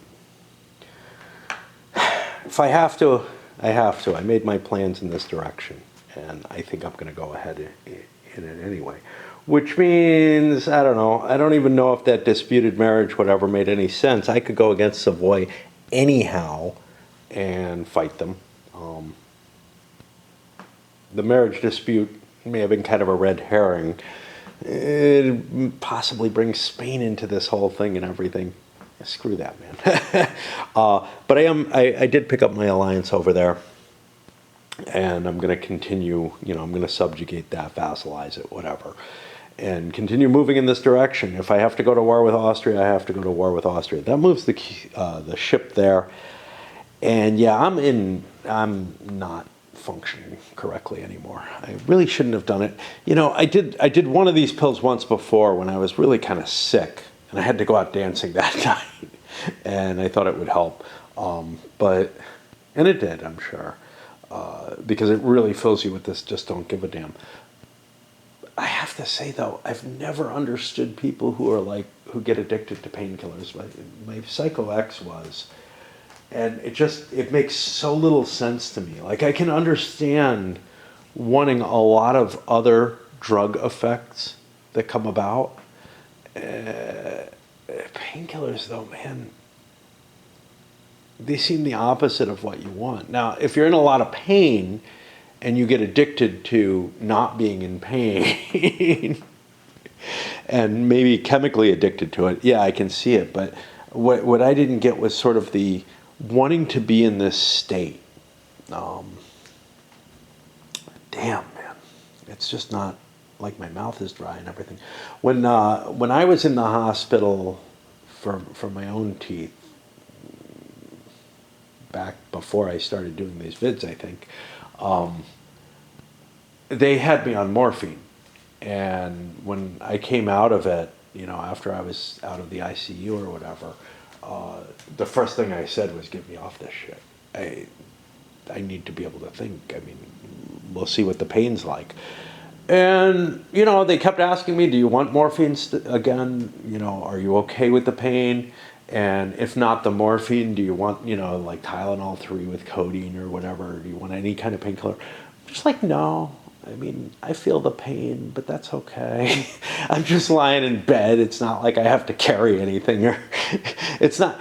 So there's two kinds of pain that really bug me. Headaches, which this is overkill for. Regular painkillers kind of work for that. They don't work for anything else, but they work for that. And back pain. And while I hate back pain, it just sort of like, if you don't move, it doesn't hurt. So you can keep your mind working, The pain that I had in my mouth or whatever from the operation is so minor comparatively. But yeah, wow.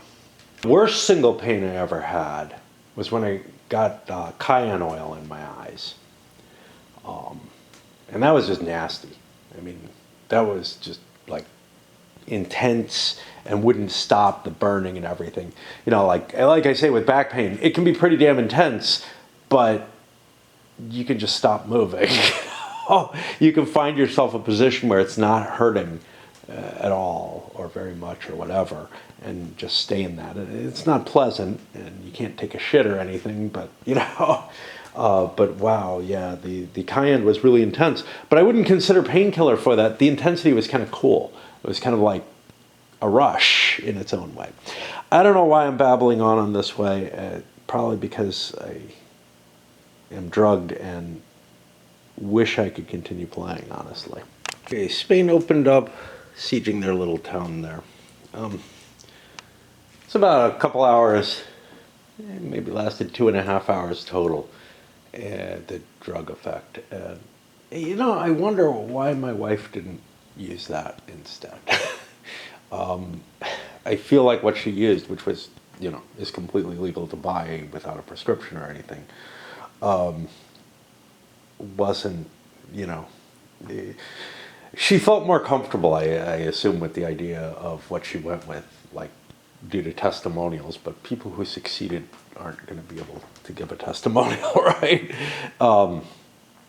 Maybe she felt like there would be too much of a risk with painkillers, but, you know, from what I read about the stuff, this particular one, if she took the whole bottle, 10 pills, whatever, she took one to begin with, so 9 were left at that point.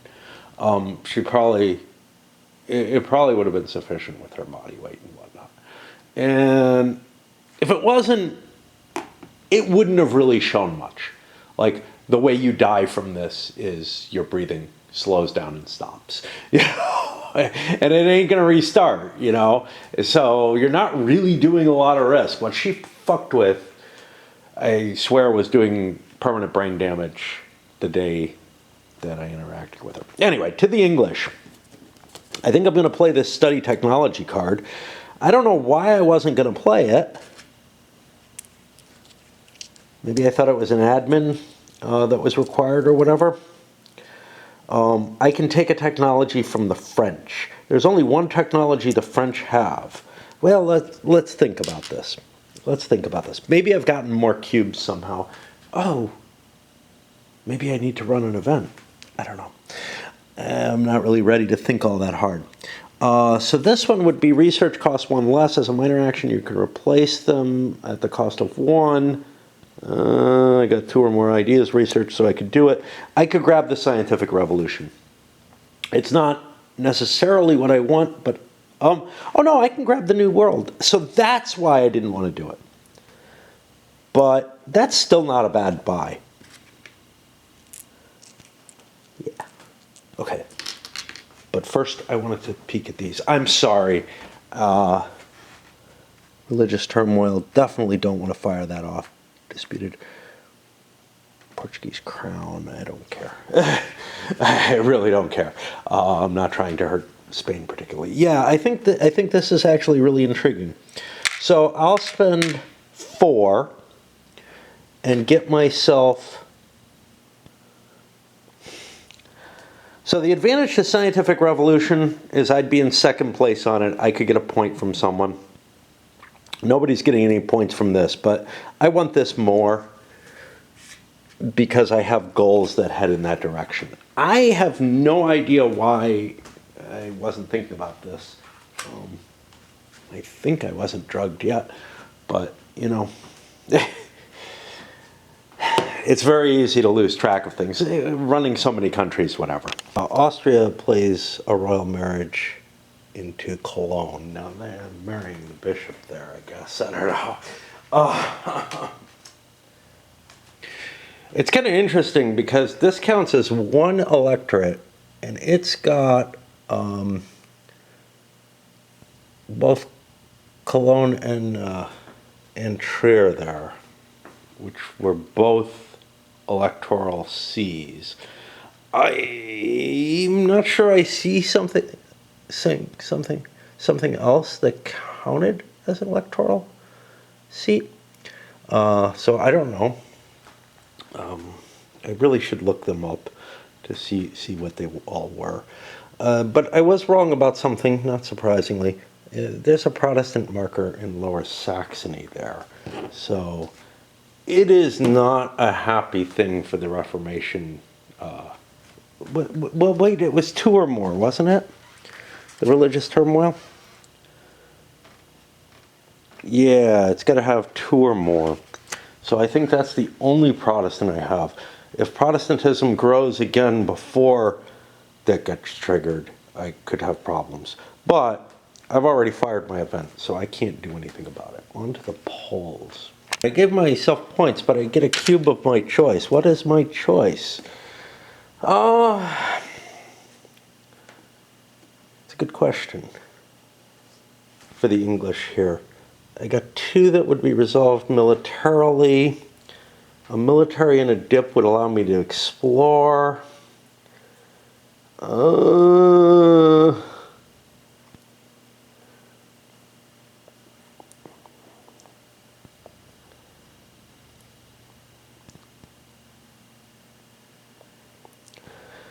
don't have a whole hell of a lot. I've got to think real hard here, because I am out of marriages and alliances and whatnot. I'm going to put it over in military and hope for the best. I certainly have enough admin. Right? I got 5 admin. That's going to allow me to increase my stability, if nothing else. Or convert an area. Converting an area costs 2. So I'm not going to be able, right? Well, 4 increases stability. Yeah, let's put in an admin. I can convert an area and increase my stability. Sweet. Let's make Moldavia Catholic. Turks make Dalmatia Muslim. And that's the last counter for the Muslim Orthodox style. Now, I've got some that could be removed. This is Orthodox. This is Orthodox. They just haven't run out. Is all. But now they have, and yeah, we're starting to tax the countermix. This is Muslim. We're starting to tax the countermix there. And again, they do suggest using those counters the way that I thought that they would be cool to use. But I screwed up. The French put 2 cubes in here, right? So they could get an alliance there. Ah, fuck. And that's not enough for them to subjugate it. This requires both people be at peace. Let me see if I cheated. I think I did a make an alliance. I may have just not had enough there, in which case I was placing the cubes earlier this round. Forge alliance. Both you must have a total of at least 2 in the area. If the target is allied to an opponent, you have to have more.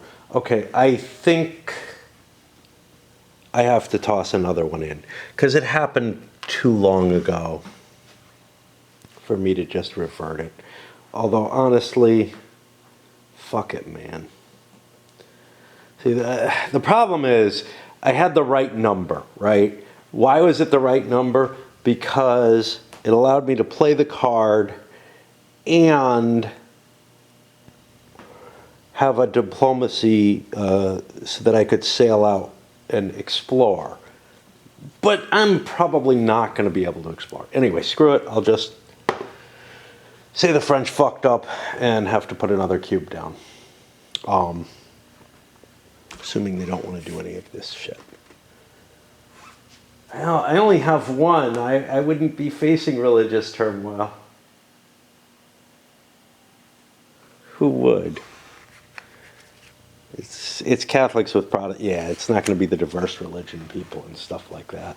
So it would impact England for me to pick that. And I just don't feel like picking on England makes a lot of sense. I'm coming up on time for me to have to do something on raid. And yeah, I'm still feeling a little dumb. probably was obvious to you guys. So I was hoping Spain would be able to take advantage of the Portuguese crown, but they can't. They have to have a royal marriage, and let me just make sure. You can't create a royal marriage except by cards, which makes sense. They shouldn't be trivial things to make. They're kind of opportunities. They actually really do fit under cards, and I don't have the card for it. The way this works is I get the bonus.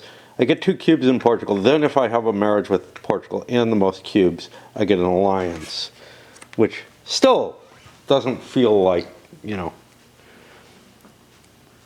what Philip actually managed, but who knows what other events or anything. I doubt that there's another event. It would just be a subjugation. But again, if Portugal was as big as they should be, subjugating them would be a big deal. Now, I don't know if you can, I'd have to look at the subjugation rules. I don't know if you can subjugate them and not all their external provinces, because what really happened historically was Brazil rebelled, and only Brazil. All their far eastern trade locations and colonies on the way to the east all remained loyal to the Spanish crown. All very odd. Well, to the Spanish inheritor of the Portuguese crown, essentially. I can't figure out anything I terribly want to do that fits my goals, except, well, I'm going to do a trade to get some more cash and to reposition my ships, but I also want to do an exploration after that, which I can't do on this particular round. I pulled the die out and then I'm like, wait, I should do a trade. It's worth a big 7, but more importantly, it sets me up. Not so I can explore. Not particularly. I don't know what it does. It doesn't really do anything. Oh, if I could colonize this turn, which I might be able to with a reorganization.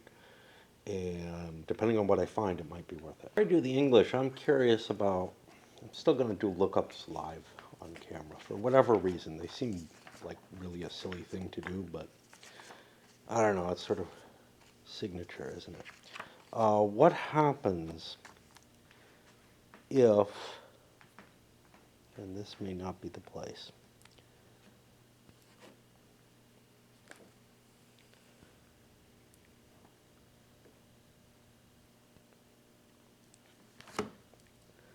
what happens during the rebel siege or move if there's no unrest there? Areas with both of those, areas with just this, they move to an unrest.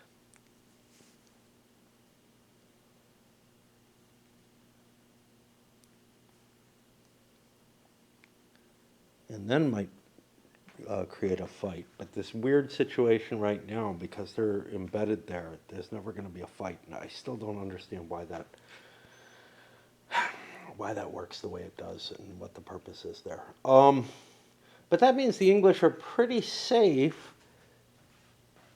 I could get rid of that unrest, or I'm trying to think what I want to do. It's difficult. I think getting rid of the unrest is a good move. I've got so many military cubes, and that means I won't lose these, assuming...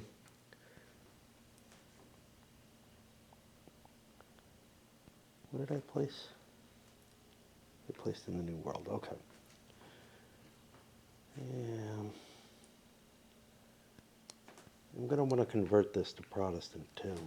Austria resolves the unrest in their vassals. I'm a little confused here. I may have spent a cube too many. I spent 2 cubes on this one. I'm not sure that's correct. So once again, that's down here. Pay 1 for each of your, yeah, a double vassal doesn't count more.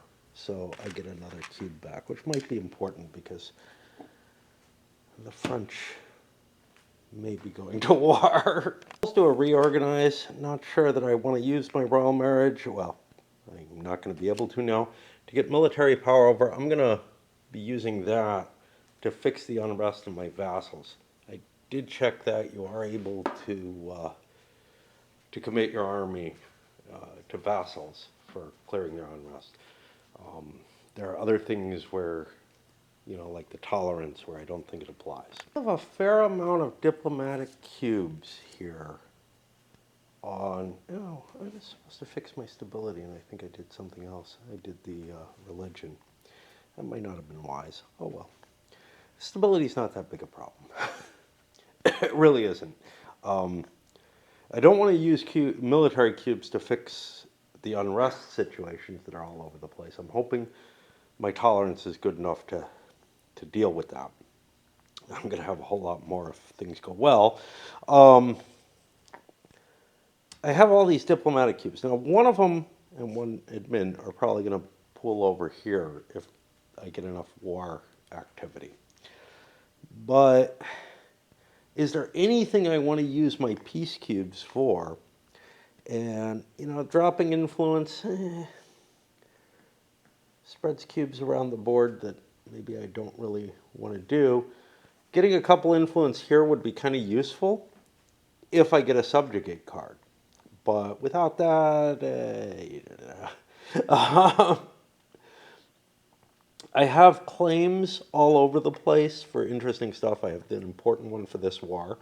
I have one here for an upcoming war with Austria. I don't know that I particularly want to drive anything. Obviously, a war against Iran or whatever, Persia, would be of value. What they're actually called. I think they're Persia. Now I gotta look it up. Who are they?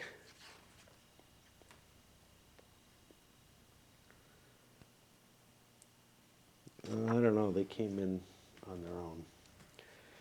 I gotta look at the card. Safavid Persia.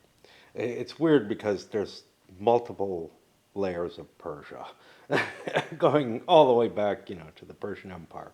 But the name keeps getting reused. I think there are 3 separate ones, but okay. I know people who fled Iran, families who fled Iran, who still call it Persia. Even though it was called Iran under the Shah, and I find that kind of weird. But it's like, I think what they're doing is they don't want to associate with either the authoritarian regime of the Shah, nor certainly with what they fled. So I don't know, kind of weird situation. Yeah, I'm just not seeing anything that I'd want to do. I did my trade. I think I'll just hold my cubes. Cubes in reserve are always of use. They'll be next turn. So I'm going to declare war, I guess. I'd love to get these armies into place to fight it, but I guess I build a whole new army, and that's going to be whole new debt. And I appoint the king over from Army 1, well, the Sultan, over to this new Army 3, over there, which is where I had it lying. I spent pretty much all my money, so I didn't go further into debt. But I built 2 artillery instead of 1. Do I need boats? No, because that'll put me in debt. Fuck that. Really should have some galleys, though, man. And then we go to the French. The French just subjugate their new vassal in Luxembourg. Now, that actually doesn't gain them any income or anything, because it's only a small town subjugation, but that's not the goal. The goal is to set this up so that when we take Savoy, we succeed at it, all in one turn. And yeah, when we take Savoy, yeah, there's still an Imperial army, isn't there? That'll get called up, and I'm hoping it won't be as big as the last one. But the French army isn't built yet. We don't have as many cubes as the Austrians do. We do have our main commander in the area, though. That'll help somewhat. Okay. I think that's it for a while. Because, I don't know. I got stuff to do on Raid still. But I made my way around. My tea's almost out. It's time. Okay, got a lot of comments, but one of the biggies included a correction. And so players must pay $2 for each drawn card that they wish to keep. Any drawn cards not paid for must be discarded. I've been paying for hand cards as well. I don't know if I want to reverse that. Like, I don't know if I want to follow the real rules or or not at this point. It probably doesn't hurt to do so. I'm just wondering. I don't know how much of an effect it's had on play. It's caused me to get rid of cards more easily. That makes the 5-card limit at the end of the turn more reasonable because if you had 5 cards at the beginning of the turn and paid $10 for them, you probably wouldn't be able to keep affording to draw a card, to add cards to your hand. So we've definitely been seeing people say, yeah, I don't want to keep that or whatever. So yeah, it wouldn't do any harm to play by the rules. I don't know how much effect it's had on play of the game. Certainly people would have been collecting up hands of cards. Storing advisors and rulers against the future, stuff like that becomes more valid a concept rather than just holding cards for their events. Okay. First of all, I'm not going to be playing a hell of a lot. It's Thursday, fairly late in the day, and I have an event going on in my addiction that is going to suck the next 8 hours out, and by the time that's over, it'll be Friday, and right? Yeah, I think so. And barely, but I might be able to come up and pick off a little bit more after that. I mentioned the correction that came from someone, and I can't recall the name, but who has played, I think, this version, this board adaptation of the later versions of the computer game, and it's really nice because he's able to give his own insight into the philosophy, etc. So, for example, with the royal marriages, he gave a nice description of how he sees how they work, which is kind of like if you're looking for a royal, and I like to present other people's views as well when I can remember. But when you're drawing from the diplomacy deck, if you're looking for a royal marriage, it's kind of like for a specific one or something, it's kind of like you're, cycling through and other people are opposing you and everything. I don't see it that way at all. Because other people don't have an ability to influence whether or not you can draw from that deck, right? Apparently in older versions of the computer game, I guess, other people could put money in to prevent you. You could kind of bid on royal marriages or something. I don't know. That sounds more like Crusader Kings to me, but whatever. I don't remember any mechanism like that. But then again, I only played solo, so maybe I missed out on that as being a mechanism that I was particularly paying attention to. In the original board game, things did not. Royal marriages were bullshit. Basically, they were the lowest level on or maybe the second lowest level on the diplomacy track. And if you landed there, you just happened to have certain special capabilities of being royal married or whatever. And it really didn't do much at all. And you couldn't land on royal marriage if you were the wrong religions or whatever. I feel like this handles it much, much more richly, actually. In most cases, this game abstracts things more. But what I feel like what you're doing when you're drawing from the particular decks, especially since turns are not 5 years here. Turns are much longer than that. Maybe 10, maybe 15, I don't know. But they're a significantly larger and somewhat amorphous amount. And I just feel like what you're doing is you're drawing for diplomatic influence in general. And then the cards that you draw indicate opportunities that you can take. I think it's a very nice mechanism overall. Although, you know, obviously, right, there are weird things. So, for example, if I get a royal marriage card, I can play it anywhere. It kind of indicates that I have a marriageable partner, but what it doesn't really indicate is what marriageable, eligible marriages there are within other dynasties.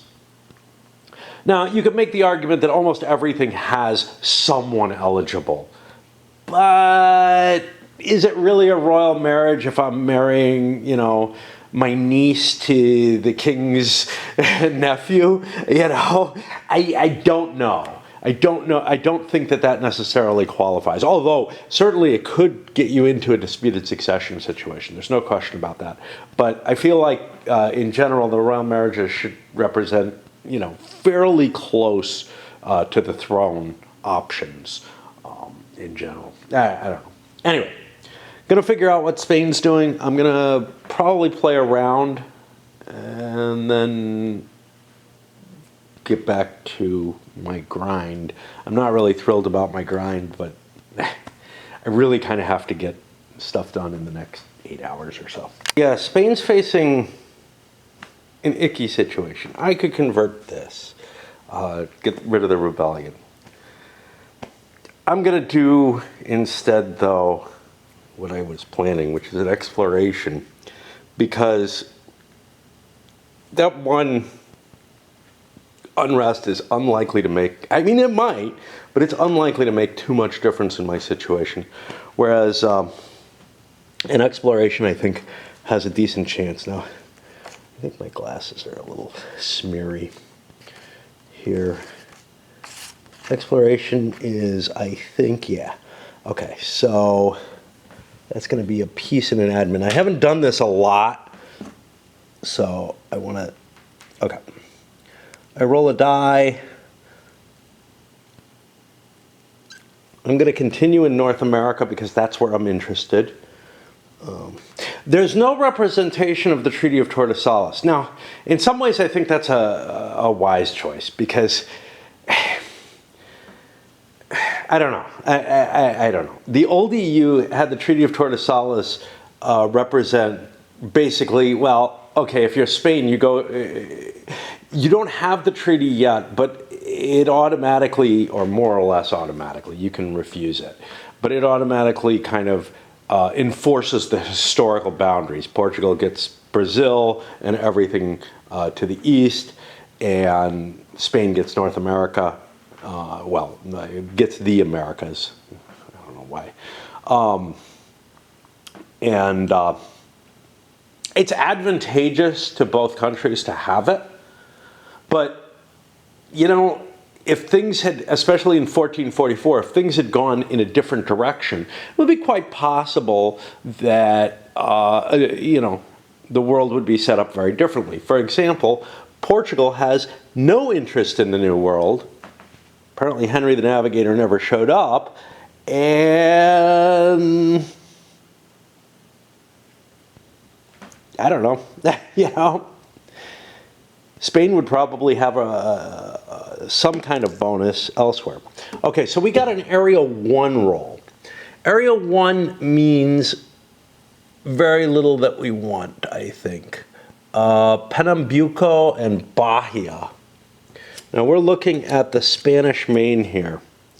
Mississippi, Florida, Antilles, New Granada, Guyana, or La Plata. Unfortunately for us, And we could go up to Virginia, New England. The disadvantage to that is that'll put us on a collision course with the English. We could look at the trade goods. I don't tend to do that in this game. I do in the original board game because the trade goods really kind of direct. There's so much that you have direct insight into about the monopolies and everything that they become a wise element. Now, unfortunately, there's nothing listed here. So, you know, I can think about, well, if I take Virginia, I'm probably going to get tobacco and stuff like that bonus. Oh, I can't actually go down here. Yeah, I needed a 2. Okay, so we're going to take claim to Virginia.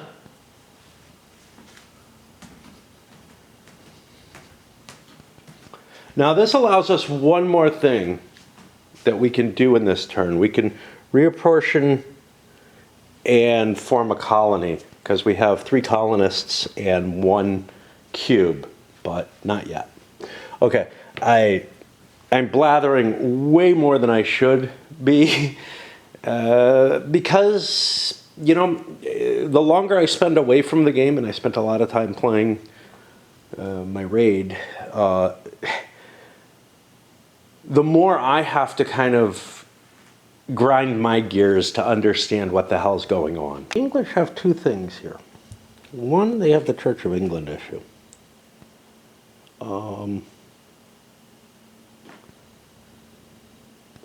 Which I can achieve right now. The other is the Maritime Empire. The Maritime Empire requires that I do a lot of trade activity. But I think I'm going to do the conversion first. Converted area, 2 admin, $3.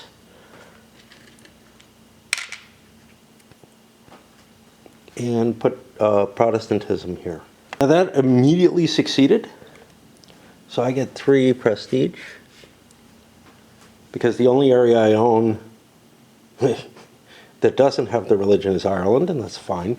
I don't think I could convert Ireland, but I'd have to look up the rules for that. So I gain 3 cubes total in areas with my state religion. They don't have to be inside my state. Now remember, I have an interest down here in some of these. You could also play in there. There aren't a lot of Protestant areas that I want to put cubes in. Do I want to mess around with Denmark?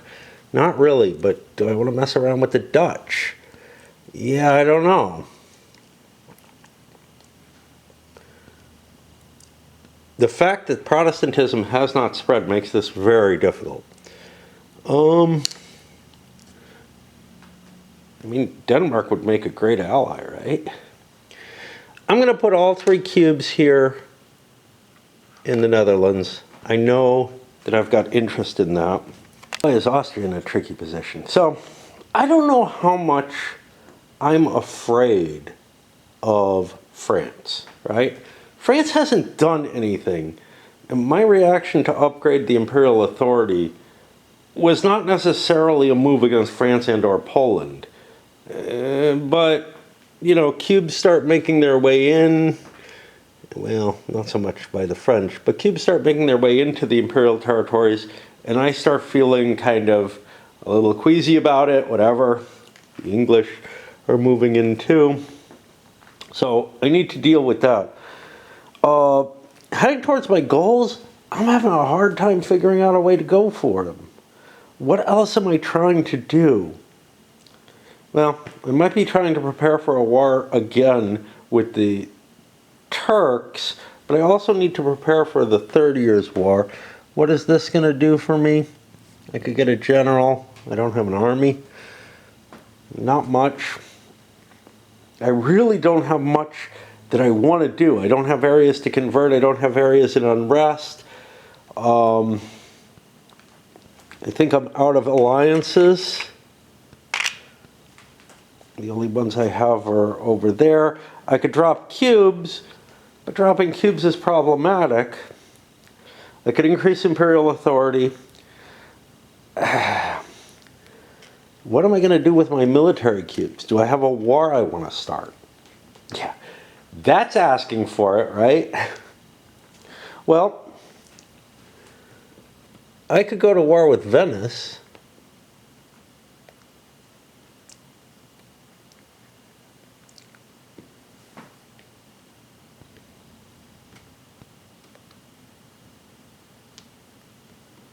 This claim is sitting on Venetian territory. I don't want that. I could go to war with Venice, and that would get me a lot. But I'm married to Venice, so no, I don't want to do that. There's the disputed succession. Interesting. Maybe I will use it.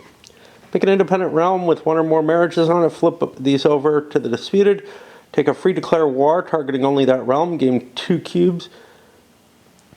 But I've played my event, damn it. I should think all this through before I get on. Okay, where do I have claims?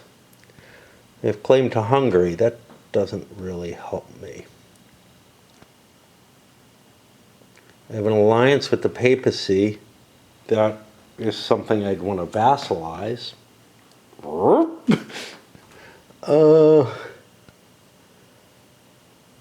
I have a claim to Bohemia. I don't really want to go to war with the Poles. They look healthier than me. They have an army. They haven't passed yet, at least. I'm kind of at a loss here. I'm going to trade because trade is a way to kind of stall things, but my trade capabilities are really limited, right? I don't know where there are trade zones. They're kind of hard to see when they're on land. The sea ones are really easy to see. CC. Yeah, I mean, trade is just not going to fucking bring me anything. So, all right. I'll up the Imperial authority. It's the only thing I can fucking think of to do.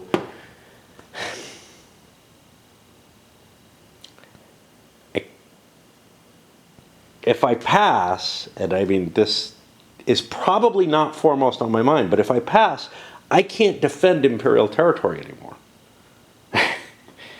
Being the Emperor is not necessarily that advantageous. I thought I was a little wrong about my goals over in Raid. I'm not going to be able to make the goal that I wanted to make. Well, the goal that I wanted to make isn't going to help me. So I can pass on that. I still have to go back down very shortly, but I may be up more than I thought I would. I feel dumb again today, like really dumb. Okay, for the polls, no events I really want to play, except the royal marriage thing to play around here. What I'm thinking is that I can go to war with Livonia, and not right away, but I can move up into range of Livonia and go to war with them. But in the unlikely event that Austria just passes, you know, they seem to be like pulling their hair out, maybe, whatever. I could still set this up and fire it off. So I think that's what I'm going to do. Now, I have a decent size quantity of cash. Do I want 2 armies? So I have basically 2 choices. I can move my standing army north, or I could build a new army. How do I get artillery?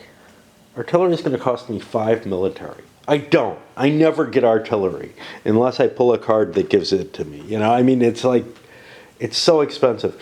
But that's kind of the problem. No matter what happens here, well, if I get these 2, can I get those 2? I spend 1 cube to move my army or build an army. I spend a cube to declare war moving in. I fight a battle, I win it, I get my cube back, and then I still have 2 cubes to perform my sieges. Here it would take 3 cubes to perform my sieges, but I could get my 2 ports off of it. Too bad I don't have that siege assault card, right? Alright. So in the interests of saving money, I think I'm going to, even though I have a fair amount, I'm going to move my army up here. Part of me should be saying I should fire off an event, delay some time, but then I lose the disputed succession event. Delay for time, and maybe be passing with a lot of cubes in my hand to play for later, because I'm not going to outweight Austria as far as I can tell. But on the other hand, I really want to get my goals, and I'm willing to forego the battleground that's not far from me.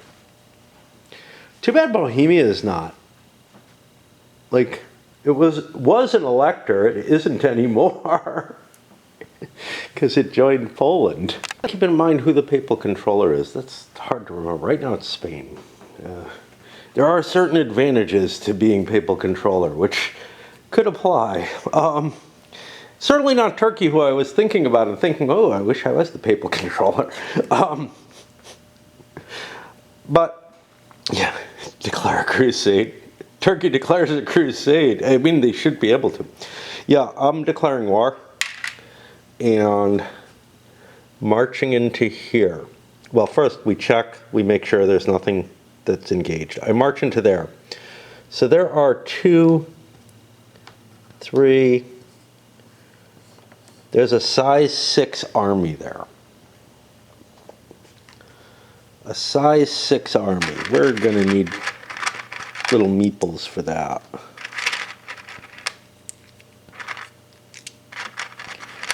That's, and we don't have to put them on the board. They're only temporary. Now, our army is quite large. Our army is 2, 4, 6, 7, 8. First things first, I think we got a bunch of artillery dice for our king. Okay. We check our military card. We have a tactical reserve that could allow us to get out, or is it reserve? Retreat. That could allow us to get out if things are really ugly, save our king's life.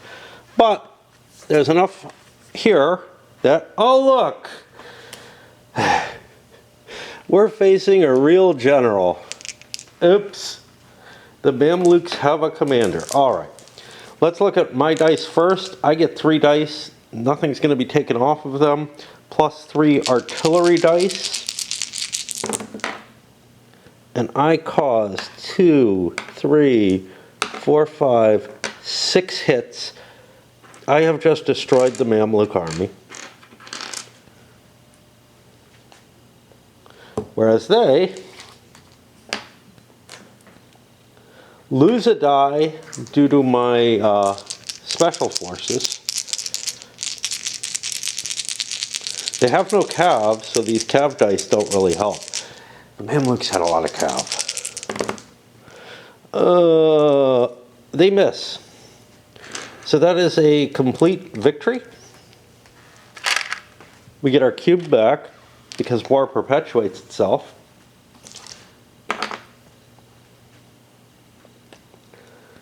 And that will be it for the Turks. Well, that was pretty impressive.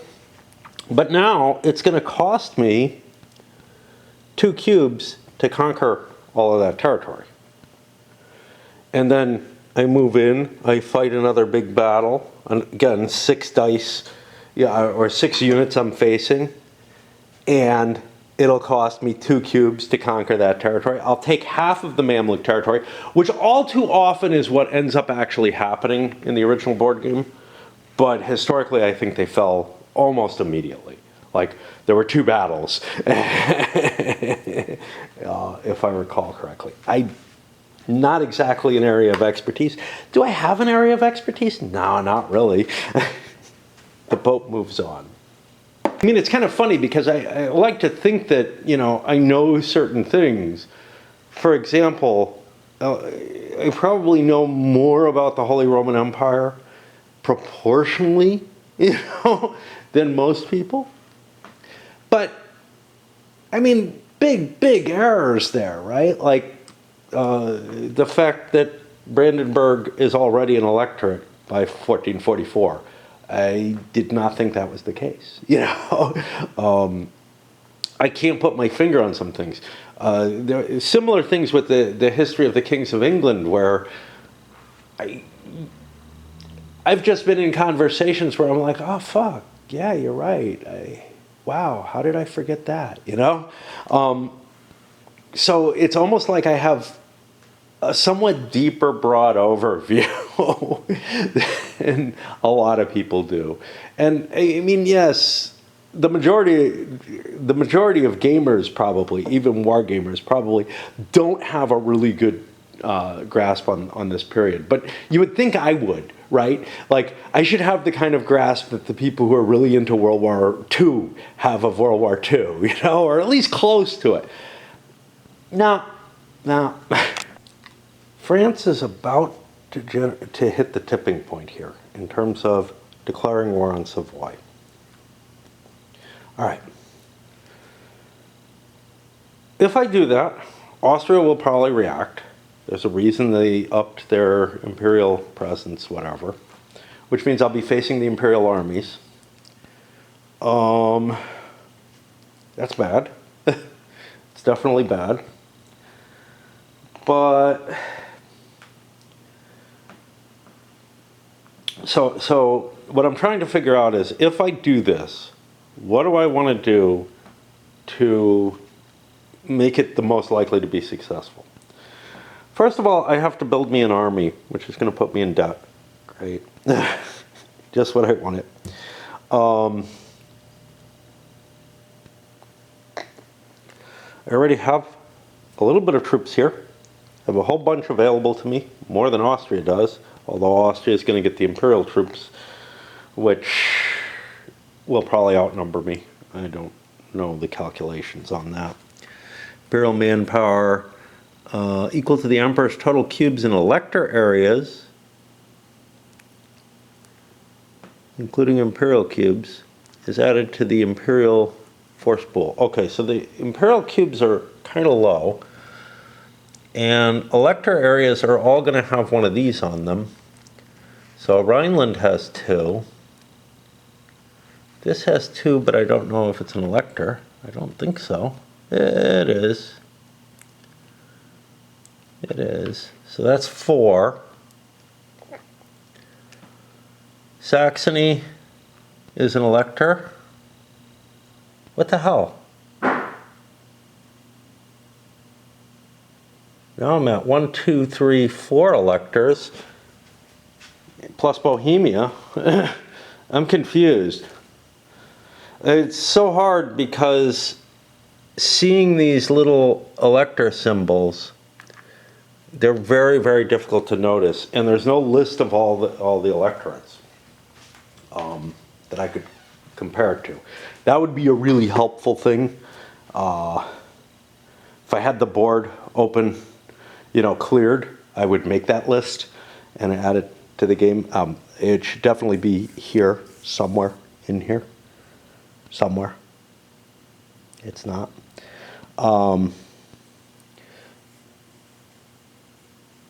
Wait. To count as elected, the elector must be the capital of at least one HRE member. Okay. That is going to be the case in all of them. So I think there are 4 electorates. And now I have to take a dump. Great. NPR is equal to total cubes and elector areas. I'm looking at maybe 6 cubes instead of the 8 from before. And this should be a battleground area. I did not see that elector marker there.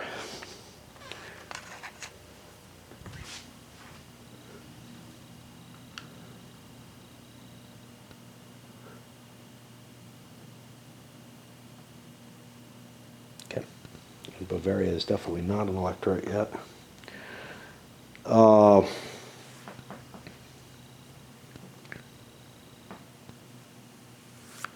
Okay.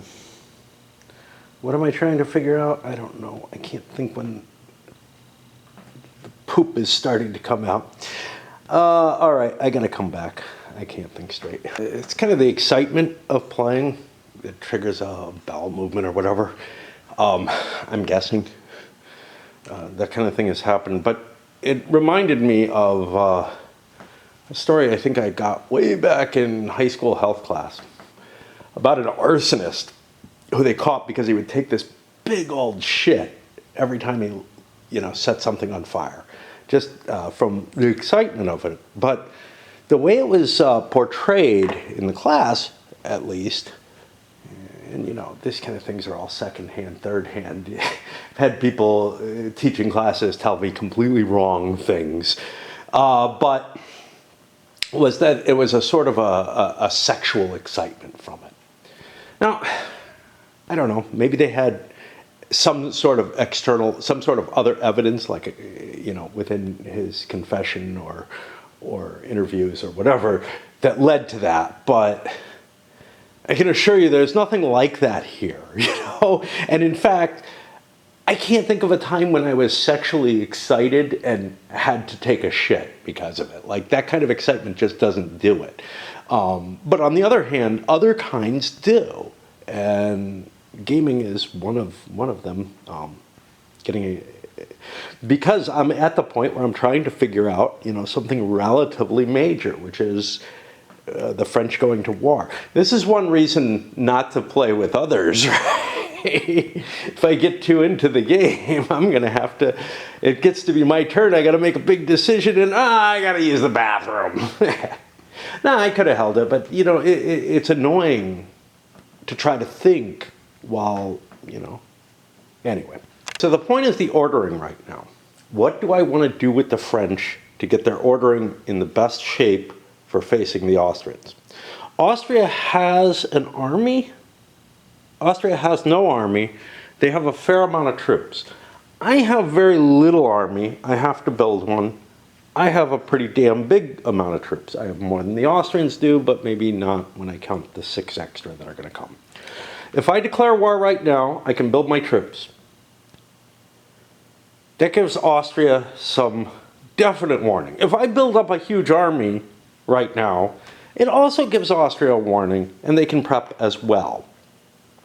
But then I would get to use my declaration of war to actually move in, or to react perhaps to what the Austrians do if they defend. I'm trying to think if there's some reason. I think what I want to do is actually build the army first. But these kind of overlaying concerns can sometimes hide important differences. In this case, I don't think there's a huge important difference. It could allow Austria to invade me or attack me early if I declare war now. But I don't think that's going to be a major concern, to tell you the truth. But it might be. It might be. Now, because if I declare war right now, they have to build their troops right now. Then I get the next action.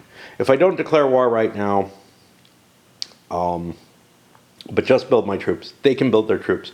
When I declare war, then they get a follow-up action. So no matter what, I think the pulsing is going to be the same. Build a big old army, but still not drawing into debt and leaving myself a little extra cash on hand. Now, one thing that this, again, very interactive play type system does is it makes it kind of iffy to have more than one army on the board. Sure, there are cases where it makes sense. So when France was fighting England over here and had an army to block the English from advancing into France, that made sense. But you're not going to easily see advances on multiple fronts, which is especially disturbing. Not necessarily. You might, but it's especially disturbing if, however much that's the case, if you take into account these turns are even longer than the turns in EU. In EU, in the original, I call it EU, man. This is UPOP. I don't know. This is a different game. It's not been in my consciousness for, 30 years now? Seriously? Wow. This was the tail end. This was when gaming was dying out that game came out, right? This is when, in my opinion, you could not find war games anymore. Avalon Hill was going under about the time that, was selling out, whatever, about the time that came out. And there really wasn't anything, in my mind. Sure, there was GMT. I had a GMT game around the same time, too. I bought Thunder around the same year, which was my introduction to GMT. Rather late, but they existed. There's no question there. But again, like this, at the time, it felt like these were kind of the last hurrahs of wargaming. And I was looking at what I thought were going to be the last days, right? Not GMT, multi-man. Not MMP either, the gamers. GMT existed then. I knew nothing about them until it was about that time when a buddy of mine picked up Alexander. And the graphic quality of Alexander the Great felt like, oh wow, we're going back to the 70s. There were neat ideas in the game and everything, but yeah. It really felt like the last hurrah. The big companies had all fallen. And now, of course, a couple of the big companies of today got their starts or kind of started their climb in that area. In a way, Decision, right? It had already taken over SPI, but it's hard to believe that Decision Games still exists, honestly. With how much they butchered stuff. Anyway. I don't know where the hell I am. I'm going to load this one up because I think I've blathered a hell of a lot across the course of this video. Not much of it not about game or about this game, but I feel like it's probably gone. I mean, they've always gone way too long. Hour-long videos are about what I got used to, right? And now they're hitting 3 hours and whatever on this. I don't know what the fuck. Part of it is the camera. The camera does not tell me how much, well, maybe it does, how much time I've used up on it. At least not in a way that I understand anymore. But I see a number there that might indicate that this is a 3 hour and 46 minute video so far. Yeah, that's a problem. Or it might indicate that I have 3 hours and 46 minutes left, although I think this card is bigger than that. I don't know.